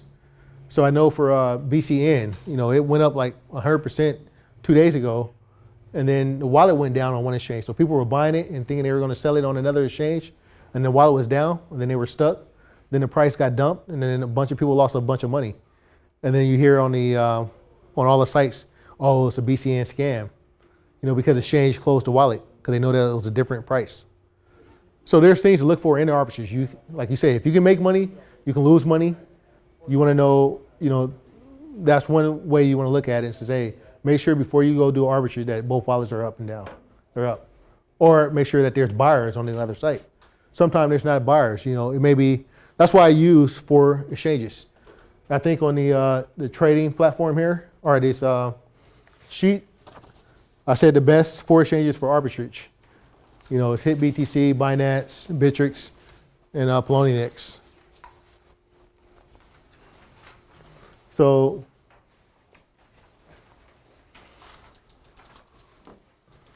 all right, so proof of stake. So I'm gonna take you to a website, so give you guys some PLSS list. So proof of stakes, let me pull up the website. So you basically earn new coins to help to secure the network. They're removing coins from circulating supply. So the reason why they're going to give you a incentive, say a company, they're just starting or a coin community, they're basically saying, hey, I want you to buy coins and don't put them back on, and for holding them, because you're taking the circulating supply off the market. So if you have say you have 1,000 coins, just 1,000 coins, simple number, that's all the coins you have. And it's like, all right, well, we try to get the price to go up. So if you take 300 coins, you take 300 coins, you take 300 coins, there's only 100 coins left. These guys are holding these coins. Now, everybody out there in the public has to fight over these 100 coins. Hopefully that drives the price up. So that's why they're giving you percentages to just hold these coins. Buy these coins, hold them, and hopefully we can take circulating supply off the market, and people will have to increase their bid offers to get these other coins. So that's why they'll give you a percentage for holding these coins. Now these are annual percentages that they're saying. So a website you can go to is poslist.org. And basically, this is the value in the last 24 hours, if it's going up or down. This is the market cap, meaning this is how much it's moving on a daily basis. The supply of the coin, where you can go find out more information about the coin. What is it paying for holding the coin? So in a year, since it's for Ethereum, it's going up in price because they're also paying for you to hold the coins. So as people buy these coins, if you're getting 500%, you're not going to want to put them back out in circulation. You're saying, hey, they're giving me 500% a year to hold these coins. So this is the way you can make money just by buying and holding. But of course, the value goes down, right? So if you bought 10,000 coins at 5,000 or at $5 a coin, and all of a sudden the coins drop to $2.50 a coin, that means, or $2.50 a coin, you just lost 50%, right? You spent 5,000, now they're only worth 2,500, but you're still getting percentages. So you're hoping that it continues to go up or it stays the same price, and you're getting more coins. And so that's the proof of stake. That's the concept, is over time you'll get more coins for holding them. So you start off with 1,000 coins. They say 500%. That means that at the end of the year you should have 5,000 coins. That's a 500% increase, right? So even if you have 5,000 coins and you only bought initially 1,000, maybe that offsets the price drop. You bought them for $5 a coin, now it's only worth $2.50. You lost half, but now you have double the amount of coins. So you're still up. So proof of stake is really easy. Of course, you download a wallet and you hold those coins in that wallet. And each POS has different requirements. You can go learn about the requirements to the links, and you have to read up on each coin. Or, I have that information and I say, hey, this is a good coin to buy. So I think we bought Bitcoin Core as a proof of stake that they were giving out 6% every Monday. So, the price was at $7, $8 and it went up to like 13. You could sell it or you could hold it and get 6% every Monday. So that was just a choice, and it's just a trade. So in my group, for people that's trying to accumulate money or trying to accumulate, more, trying to grow their account, as a coach, one of my big things is like, hey, sell and take the profits, because you started with $500, now you have 1,000. So now when you have 10,000 or 100,000 and you're getting 1% a day of 100,000, you're making $1,000 a day. Not going to always get you 1%, or you can always get yourself 1%. And it makes it easier. So when you have a small account, you need 100% to double that from 500 to 1,000. But when you have 50,000 or 100,000, you need a small percentage gain, and you still have enough to take care of your family. So for me, if I only had $1,000 and I made 10%, that's $100. That's not going to take care of my family. But if I can help that account go from $1,000 to 100,000, and now if you get 10%, now you just made $10,000. So the more money you have, it's like a game of wealth, even in the stock market. When I first said that if you have a small account in the stock market, the chances of you winning is a lot less. 90% of traders lose. But if you have a big account, you only need to make 1 or 2, 3%, and you can start accumulate wealth, right? Because now you have enough money to take care of your family. Now you have more freedom. You have more time. So, I have a group that, my minimum for that group is I want them guys to make 5 or 10,000 a month, but they have to have a certain amount of money because you can't do it with a small account until you have to sell. So you have a small account, you have to sell. There's no holding. You don't want to hope that it goes up in a year. You just say, you know what, I'm gonna take that $10, $20 every day. Now over a month, that account just turned into 1,000. Now you keep doing that same strategy for a year. Now your account 20, 30,000. Now you can make a smaller percentage. 10% of 30,000 is $300 a day. So you have 50,000, you make 10%. But if you see my swing checklist, we were making 100%, 200%. So now if you have 50,000, that just turned into 100%, 200%. The percentages are going up. We're still making, it's the same strategy. So you have a small account, large account, you want to use the same strategy to grow the account.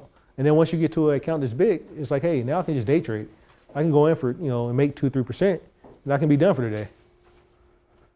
So mostly my mornings is from like 6 to 12. I'm in the house and I'm trading, and then I'm coaching, or I'm taking phone calls, or I'm working with people. And the reason I do that is because I know that the more you trade, the more you have slippage. You can't be at optimal. If you're trading every day as a day trader, you can't be at optimal every day, 7 days a week, and be on your toes. Like, you're gonna start making mistakes. You're gonna get sloppy. So that's why in the morning when you guys come in, I have music on and I'm Red Bull, because like I can be at my optimal when I wake up. But as the day goes on, same thing. You're at work and you start to get tired around 2 or 3 o'clock. Well, if I'm sleeping on the wheel and I'm trading and I lose $1,000, it's like, man, all the stuff I did in the morning, I want to be optimal. So that's the downfall of day trading, is you can't be at an optimal thing, 30 days straight or 5 days straight. You need the in and outs. And that's where, a benefit of having a guy that's in the market. I sometimes I don't trade. Like this week, Wednesday and Thursday, I didn't really trade. But I knew that I was gonna be patient and wait till Friday when the market goes down, and I'll buy, and I was automatically up by just buying a low. So that's the thing you can do when you have a larger account too. You don't have to trade every day. So proof of stake is just holding. You can hold. And it's really good when you have another job, another source of income. It's like you should have a savings anyway, so you can just hold and save and accumulate coins, right? It's like, it's the information, right? People go to school for 4 years, spend 50, 60 grand or 100,000, and they get out and they can't even get a job. That 4 years of education, they really didn't have a way to even know how to interview for a job. They didn't even know how to dress for the job. And so like, that's, those are the things that you want to learn when you're in this market, proof of stake or anything else. Is like, you need to have the information, the right information to get to where you want. Proof of stake is, it's 500%, but it's like, all right, well, should I sell when it goes up 30%? Those are decisions you have to make. Even on your master note, you buy a master note, you have the decision to make. Should I keep holding this master note or should I sell it? Because they can drop in value, and I could have, I also have the coins, but it may not be worth my original investment. So there's always 2 sides. So I like POS. It's a good way to accumulate, without any time. Just which ones to buy. That's what you need to. I have a checklist of which ones to buy. And there's a ton of coins here that offers POS. Over 100 coins. So all this is like open book tests. Everything we're talking about here, it's all on the internet. You can do all the research you want. You can find out everything you need. But you want to have a strategy. So let's go to Steam It.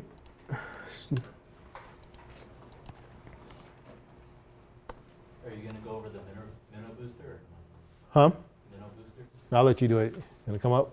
What? No, they don't mind it. I'm pretty good at studying. All right. No, this is what it is. It's sharing information. It's the shit. Steam is pretty good, man.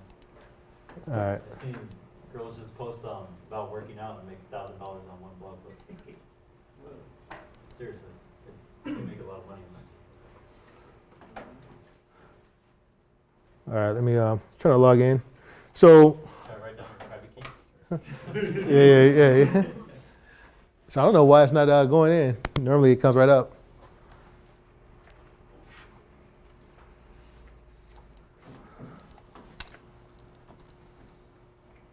How often do you post on Steam? I don't.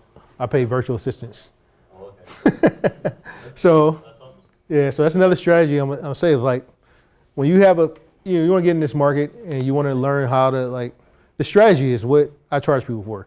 So for me, it's like it's time. Time is more valuable. Like I'd rather be working with people or I'm trying to get away from being self-employed. In real estate, self-employed. And IT developer, self-employed. Like I made a lot of money, but I always had to spend time. So the time is something that, you try to get back. And now I try to hit shortcuts, right? Me trading was me sitting in front of a computer 7-8 hours, day trading. Now me trying to coach and trying to have these workshops is now me sitting in front of 100 people that opens up different opportunities. So like this whole community, it brings us together where it's like, by me knowing you, and you guys all do different things, it creates the possibility for more money, right? It creates the possibility that I will be able to like network and work with other people. But me sitting in the office just day trading, it takes away all the people. I'm not going into an office, I'm not meeting, interacting with people. It basically makes everything that I do based on what I do. Now, for me to interact with other people, it brings an extraordinary value. A couple of months ago, he was in a workshop. Now he's there, we're working together, he's videoing. Me and Jesse, we met on networking. Now we can work together. Me and Mac and Sandra, they're from different places. Like this whole thing with cryptocurrency is bringing people together globally, peer-to-peer, which is gonna increase your network. So even you sitting in here class and getting information on, you're the 1%, 5%, 10%. I'm gonna make money by helping you make money. I'm gonna get money, and like that creates freedom. It creates the time. And now the information we can exchange, and I can give you different tools to actually free up your time. And that's kind of the goal of me having these workshops. So you see, this person, they posted up something. I actually reached out to this girl. She's a young girl, and basically she's on DTube. And I was trying to just see like, well, she's not making any money on DTube. So I was just asking her like, what is your strategy? And she wasn't advertising it. But you see these hot videos. These videos here, she's my first drone flight in a different airspace. She posted an hour ago and she's up to $147, right? We posted 16 hours ago, $329. These are people posting their videos and making money off videos and the content. Me as a person is say, you know what? I'm gonna give this person $1 or I'm gonna give them 50 cents. If I give them 50 cents and 1,000 other people give 50 cents, they just made like $50, right? Off 50 cents. And like for me, it wasn't that much. I came on this site, man, this is an awesome site. I contributed, I said, hey, I want to support this guy. So I click on a video. He's doing paid sign up option on Steam and homepage. The person likes, he gave them 24 cents. 24 cents, 26 cents, 28 cents. It started to add up over a day, right? Everybody just gives you 10 cents, right? It adds up. So this is a way to create income. And then for me, I hire some virtual assistants. Hey, go out there, you live in Philippines, you live in India, just give me all your videos, go spend a whole day in your town, show me some cool stuff, load it up the video, steam it under my account, and see if I can make money, right? And my fixed cost is $400 a day. $400 a month. You can use or pay a full-time virtual assistant $300 to live in a third world country, and you tell them, hey, go just film the coolest shit you can find, and I'm gonna upload it. And you're gonna upload it for me, and my cost is every month is $400. I know how much I'm spending for the year, right? I can go tell them go do the same thing with airdrops. Go, spend $400 and every month, and they're gonna upload it. They upload something cool, and they use my profile. I didn't even do any of the work, and now I'm making 24 cents a click, right? Or 50 cents a click. Some people giving me $1, and I'm creating content, and I know I have a fixed cost. So this is like what I teach in the mastermind. My mastermind program is like I just want to generate different streams of income. So this way you don't have to just trade. You can do different things. You can do automated trading. It fits your schedule. And then we walk you through different ways. So it's like, it's not how much it costs, it's what is your return? What is your time that you're invested in? You know, if someone just shows you how to, like, I have a group, $99. I show them how to do, you know, trading. But if it can make them $1,000 in 1 month and you can learn that for the rest of your life, it's cheap. You know, I spent $200,000 to learn how to sell real estate, how to door knock. You know, that's what we were doing. We were knocking on people's doors, foreclosures, and we made $1 million or whatever, but I had to pay the guy 50% of every deal. You know, and this is information. And I'm still using that information today. So the money I spent then, $200,000, someone says, hey, give me $200,000. I'm gonna teach you how to make, you know, $1,000 or $100,000. You know, you may say, I don't have $200,000. But now if he says, hey, work it off, and I'm gonna take 50%, and then you realize, man, I could have just gave you $5,000 or $1,000, and you would, you know, I would have had this information, but I'll give you 50%. So sometimes the information is like, it's opportunity. You know, it's opportunity for you guys to come here. Some of you guys are, you know, had it free and it's paid. It's like, it's opportunity, you know, and you spend your time. So you want to take something out of it where it's going to have a return. This right here by itself, people would pay a lot of money to even know just this opportunity because like you've never heard of it. You know, you may have never heard of it. And you get your content on early before the mass adoption takes place. It's like YouTube was around for, you know, 10 years and they sold for $1 billion. So imagine if you have your content on here for 10 years, it's been making you 20 cents a day or $1 a day for every day, and it's been around. So that is opportunity right here. So Steam It is the same thing. So this guy, he just said, hey, you know what? I don't have to be a good writer or a dude. I'm gonna have a line. I'm gonna say fuck you, F you. You click on his account and show his balance at least, so that people get an idea of how much he actually has on the actual Steam network. Okay. So he just created this article, put pictures in. F you money, myth two, rich people are assholes. You know, it's yeah, I mean, like this is entertaining content, right? So if you're a writer and you have, you know, you have something you love and you just want to post something you love. Like for me, man, if you ever come to my group or my Facebook page, they be like, did you go to school? It's like, I don't even pay attention to the grammar that I use on social media. And it's like, hey, it's a representation. Like, I don't pay attention to those details because it's not important to me. But like spelling errors, right? I mean, this is people or your, how you use it is like, you know, I have a computer science degree, zeros and ones or making money. That's what I focus on. But I mean, you know, here he says $274 for this article. And you can see the same thing, 5 cents, 3 cents. You know, you have 120 votes, right? And it starts to add up. So that's just creating content. Yeah. It says 2 hours ago. He posted it 2 hours ago? Is that what that means? That's what it says. Yeah. Yeah. 2 hours ago. He's made $274. Right. So he's making more than me. And he's not trading, right? And those the little markers right there for the 2 cents, that actually goes to the commenter that's posting comments on his. On his stuff, right? Yeah. So it's a multiple use platform. You make money for your comments, and they make money because of their blog posts. So everybody's making money. So when you say like DTube, or you see YouTube, you see Google, the blockchain is going to change that. You see Amazon, like Amazon is paying people to sell their own products on there. But what happens when the blockchain, something else comes up and says, hey, you know what? Why go through Amazon? You can sell directly to this guy. So for me, I use AliExpress and Alibaba, you know, sometime to buy products that's over in China, discounted products in bulk. I was looking for USB so I can pass out in these workshops. I could buy a group, but like, why go through Best Buy or Staples when I can go directly to a source?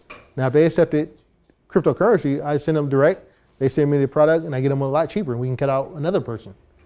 So, you know, in the future, it may be direct. You know, if I wanted to buy right now, like there's different strategies. You know, my goal in the future, year, 2 years, is to build a university where you teach people different ways to make money. You know, now if I go buy something directly from a village in Africa, custom wilt, you know, things, they sell it on Etsy for like $50 or $100. Those guys only want $2, $3. So there's different ways to use technology in our global platform that's going to be able to have e-commerce, and it's just information. So, information is a big thing right now, especially in cryptocurrency, because you have to have a trusted source. Someone is telling you there's a lot of new people that's getting into cryptocurrency that don't have a background maybe in trading, but they're in the field. So there's different disciplines that you can actually become an expert. There's no difference in me and you besides I have the information, and you can learn the information. He's built more masternodes than I have, and I'm teaching a course on masternodes. So he uses, he's an online marketer. So he would know more about YouTube and Steam It than I do, but I still can make money off of it. Right now, I make money off of it. I probably put a different way onto it, a different spin. But there's different ways to make money, so you're paying for the strategies. If you click on the stacking, like his actual profile, and then you go to his page, I just want to show them, click on his page, and then where it says wallet, click on his wallet. It's on the right hand corner under right there. It'll show you if you scroll down to see how much actual money he has on Steemit right now. So he's got 25 grand on the actual Steemit network. Right. Just from posting. It's just chilling there, like it's accumulating. Yeah, I might not put this video up. We're giving too much information up. Okay, No. I'm saying that. I might not put the video up though. Sorry, All right. I just wanted to show them that. All right. Like it's no joke. Steemit is they're competing with Medium. Right. And Right. then Facebook recently bought like millions of dollars in Steam. So, and there's other ways. I mean, I have so many other ways, and I can't do them all. I do what I'm good at, which is trading and automated trading. But even earn, there's like a new LinkedIn. LinkedIn is a professional network. You have people. Earn just got bought out by Coinbase, which basically pays people to connect with each other. Shaper is another app. There's apps, they're professional networking app. It's going to change the way things are being done in the future. Like, and you could be first. You could adapt to it, like instead of fighting it, saying that, hey, you know what, we're going to stop the banks, I'm not supporting it. You can say, I'm going to embrace it. That's why I'm embracing the workshops. Because I know in the future, in 2 more years, everybody's going to need to get information. It's not going to be a class. It's going to be a whole entire university that people are going to want to come to. Because they're going to say, where can I get this information? In Best Buy, I did a loyalty program from Best Buy. They give you cheap electronic products, but one of their biggest revenue generators is Geek SWAT. Showing people how to actually, get on the computer, how to fix their computer. They make more money. That's why when you go to Best Buy, they're also happy to see you because they know that if we send you a $20 gift card at Best Buy, the average person spends $110. So they don't have to give you all kind of, they give you cheap products, but they'll send you a $20 gift card just to get you in the store because then they're going to upsell you on different services. When you go to buy a phone, you're going to buy supplies, you're going to buy assurance, you're going to buy an extra battery, so you came in there for one thing and you end up buying all these other things. So there's value in getting a customer in a store, and me knowing technology, knowing that, I know it's value. I could do a webinar and have 1,000 people on a webinar and I can sell them a course.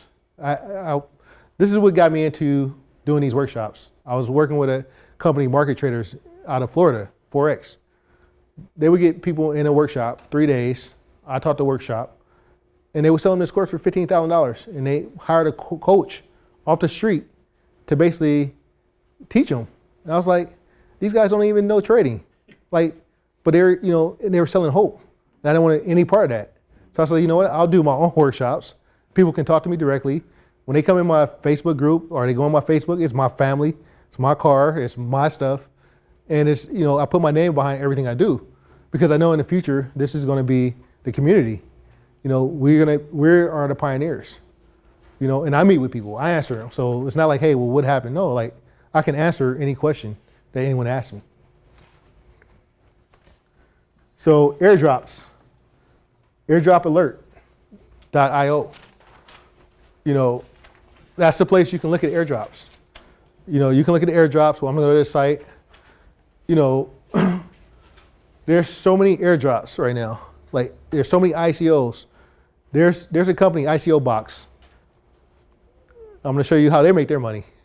They're just a marketing company. They charge new ICOs 80 Bitcoin to market their ICO. 80 Bitcoin is their, I think they have a package for 40 Bitcoin. They contacted me and it's like, hey, you're an influencer. I want to see if we can work together. ICO, and all they do is translate the white papers in multiple languages and advertise them in different countries. And they charge them 80 Bitcoin. Now I'm thinking to myself, man, I could start up a ICO company just to market ICOs. But airdrops are the development team itself saying, hey, if you go do these actions and we're trying to build up a following to get our ICO known, we're going to give you 10 Bitcoin, or we'll give you 10 whatever coin they're doing. So Bitcoin Cash was an ICO, or airdrop. Ethereum Classic was an airdrop.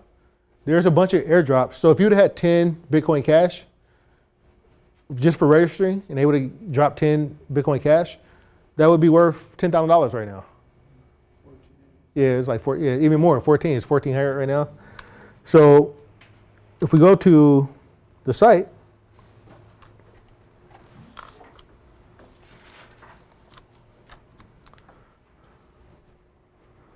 okay, I'm going to speed this up to you.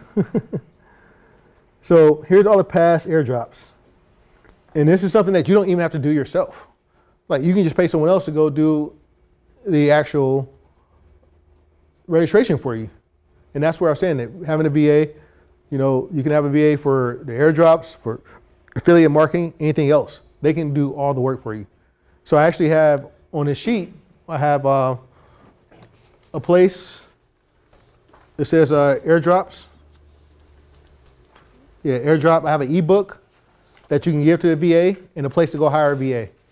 I'm giving you all the information that you can hire the VA, and I have a airdrop manual that you can have them read that teaches them how to do the airdrops, and they can do it for you. You say, hey, I'm gonna pay you $400 a month. Go to this site, every airdrop that comes on, register, and then give them my Ethereum address.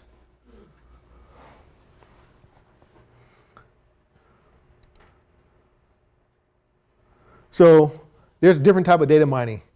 This one I got from Jesse. And I knew you were coming, so I wanted to give it away.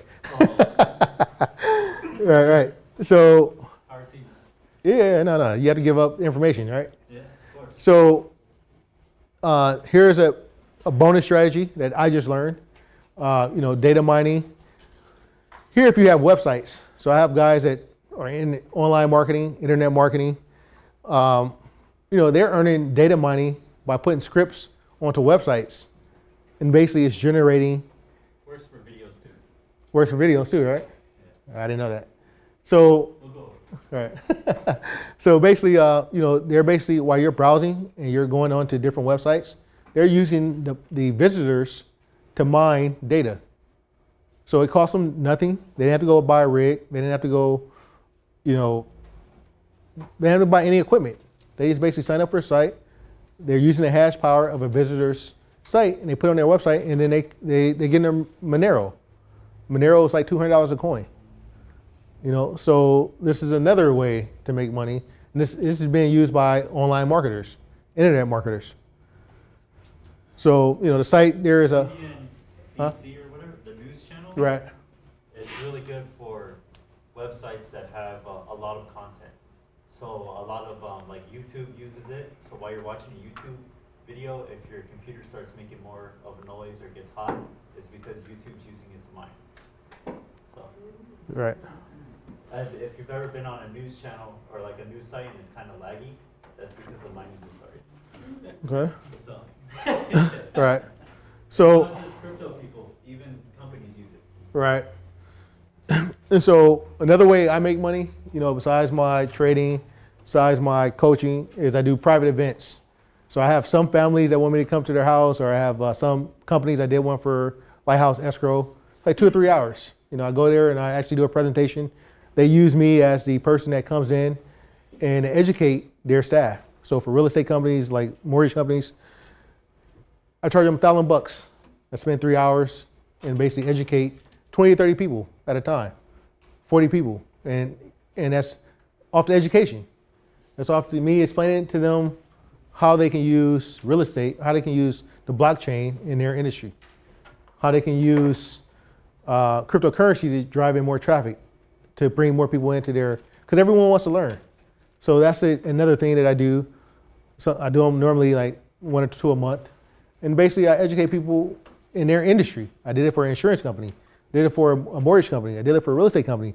Because these are all people that's educating homeowners on how the blockchain is going to impact their industry.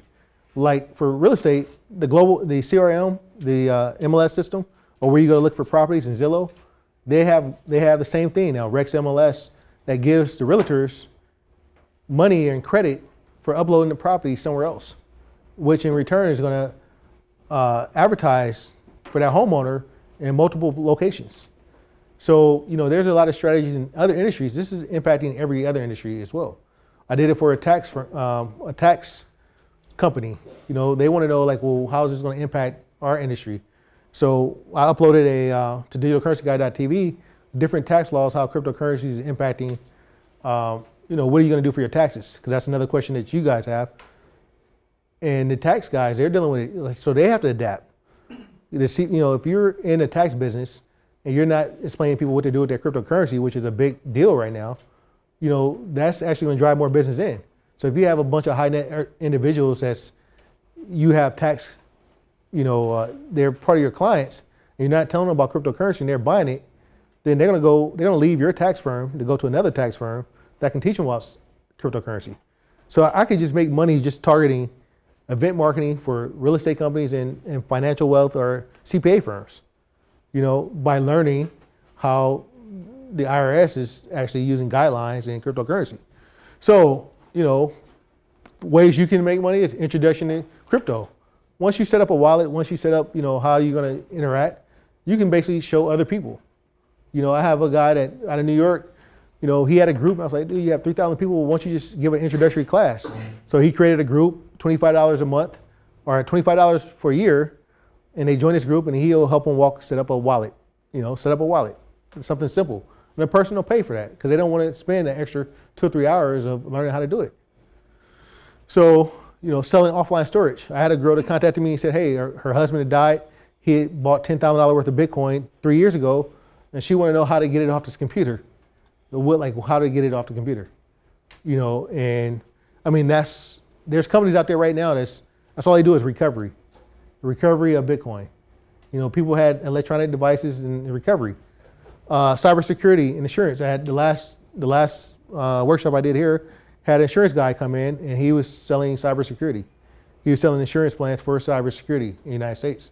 Because business owners, when you get hacked, Visa, they'll pay the customers and send them out new cards, but then Visa is going to go after that business owner for being hacked.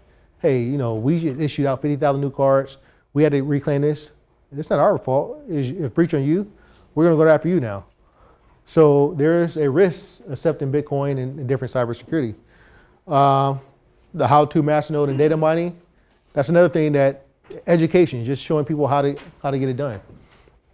For me, the marketing, so I help a company with they want to bring in more of their tax clients. And they said, hey, we're featuring Jamar James, digital currency guy.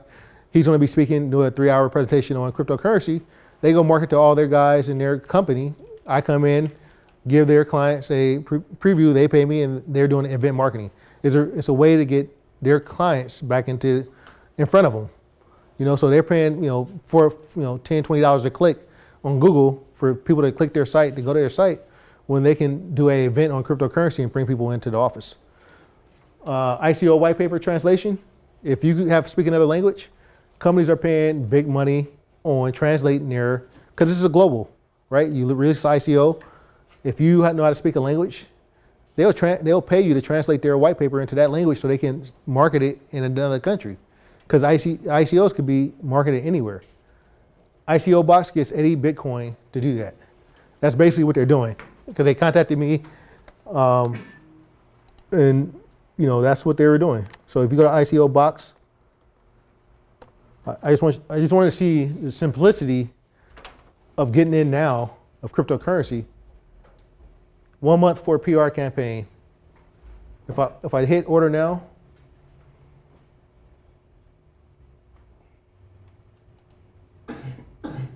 actually,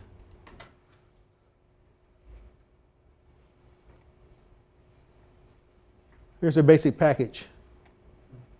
Basic package includes a legal review. They pay a lawyer to review the ICO, maybe $1,000. Book building platform. Set up your own website. I think you talked to me about setting up platforms. A website is maybe $1,000. All this stuff. This is a 3% success fee. So then they're going to charge you even more if they do everything for you and you have success in your ICO. But can anybody tell me how much 40 Bitcoin is? Huh? $36,000, right? It's pretty good business. Do you need a full or basic package? This is marketing support. So just for marketing support is $36,000. Can't help you with that. So, I just want to, show you guys the possibility. SEO and website branding. I pay a guy $500 a month to do my website. I paid him, and then it's like I can do it myself, but he was saving me time. And right now, you made a recommendation for SSL, and I was like, all right, I got to put SSL on my site. I can spend time doing it, or someone else can do it for me, and it's like, just that type of maintenance on there's so many new people getting into cryptocurrency. They have to have SEO. They have to have website. They have to have branding. And that's more time. Referral marketing. Affiliate programs. Hell yeah. Right. So people in the business, like you can't advertise on Facebook. You can't advertise on Google. So there's a lot of money being created that people just, hey, refer me business and I'll pay you. So there's all these different avenues that you can go with on the education and marketing side. So pick one strategy. Can you follow instructions? You have access to the internet. You have a laptop, have a mobile phone. That's all you need. That's all you need to get into cryptocurrency. All right. One of the strategies that you should do is you just pick one. Pick one and just start. You have. If you're not into it, you say, hey, I want to do register for airdrops. I want to do arbitrage. I want to do content creation, automated trading, day trading. I can help you with all of those, or I just gave you the blueprint right now. You can just pick one. You pick one strategy and you say, hey, I want to learn this one. So I'm going to speed this up and just go through. So, everyone's going to have earning goals and expectations. So I just want to leave you here with a baseline, a baseline of, if you do proof of stake, your baseline should be like 6% a month. If you do a proof of stake, that's how much you should, that should be what you expect to make, 6% a month. Automated trading, you want to average out to be 1% a day. So if you're making 3 or 5% a trade and you're doing trades every 2 to 3 days or 4 days, 1% a day is a good, average. Day trade and swing trades, I can't tell you, but my baseline is I want to see 20% or 100%, in a month period, but I'm not going to, give everything I have. I'm going to do 10% of my account and try to make 100% on day trading and swing trading. Master nodes, you want to see coin appreciation, and if you can make $100 a day, that should be a goal. These are earning expectations. You may not make it, but that's where your baseline is. So if you get into it on your own, that's kind of should be your goal. Do you have a goal of how much you want to make on master nodes? $1,000 a day. $1,000 a day, right? So that's when I said, for me, I thought about 10 master nodes, $100 a day, $1,000 a day. But that's what I'm saying. So even a low baseline like $100 is good. Bitcoin Cash. If you would register for airdrops, you would have 10 coins. 10 coins turned into 10,000. So, if you're doing airdrops, if you can get 10 coins or 100 coins every time you do an airdrop, that is a good expectation. You want to have a baseline. Of course, everything I'm telling you guys are low expectations. Like, I'm not telling you guys you're going to make $10,000 or $20,000. I'm saying here's the low expectations. Arbitrage, 1% of trade. We just seen it was like 4%, 5%, 3%. So you're getting in and you don't know anything, you should expect 1%. It's 1% of trade. Content creation. $20 per content. You want to create content that if you can get if you can sit down one day, write articles or create a YouTube video or even pay someone, that should be your expectation. Like just $20. You can create a good article and you can edit it. You should be able to make $20 off of content creation. And then it's going to grow. But $20 should, these are low. It may be too low. All right. So for me, I have always available programs. For anyone who just want to learn and just be around, I have a $99 a month program. Basically, it's just access to the trade groups, access to me. You come to these workshops, and basically, you can email me anytime, but I can't talk to everyone that's in my group. I give you guys access to digital currency guy, and if you're not happy, you can have your money back because like even any kind of content or bad stress is not worth any amount of money. You want to have, a carefree and stress-free life. Then I have a 12-month program. It's $5,000 a year. My goal is a $5,000 a month is what I want to see my guys in that program making. Help set up the automated trading, all the earning strategies, like any one of the strategies you want, I'll help you get there and I'll help you support it, help you hire a VA, help you get into the master nodes. Even if we've had private master nodes where we've actually grouped our money together to get a master node. So this way you don't have to do it on your own. You can start your first one, you'll be in a group. Portfolio rebalancing, like some people just want to know like, hey, I'm holding all these coins, which ones should I hold?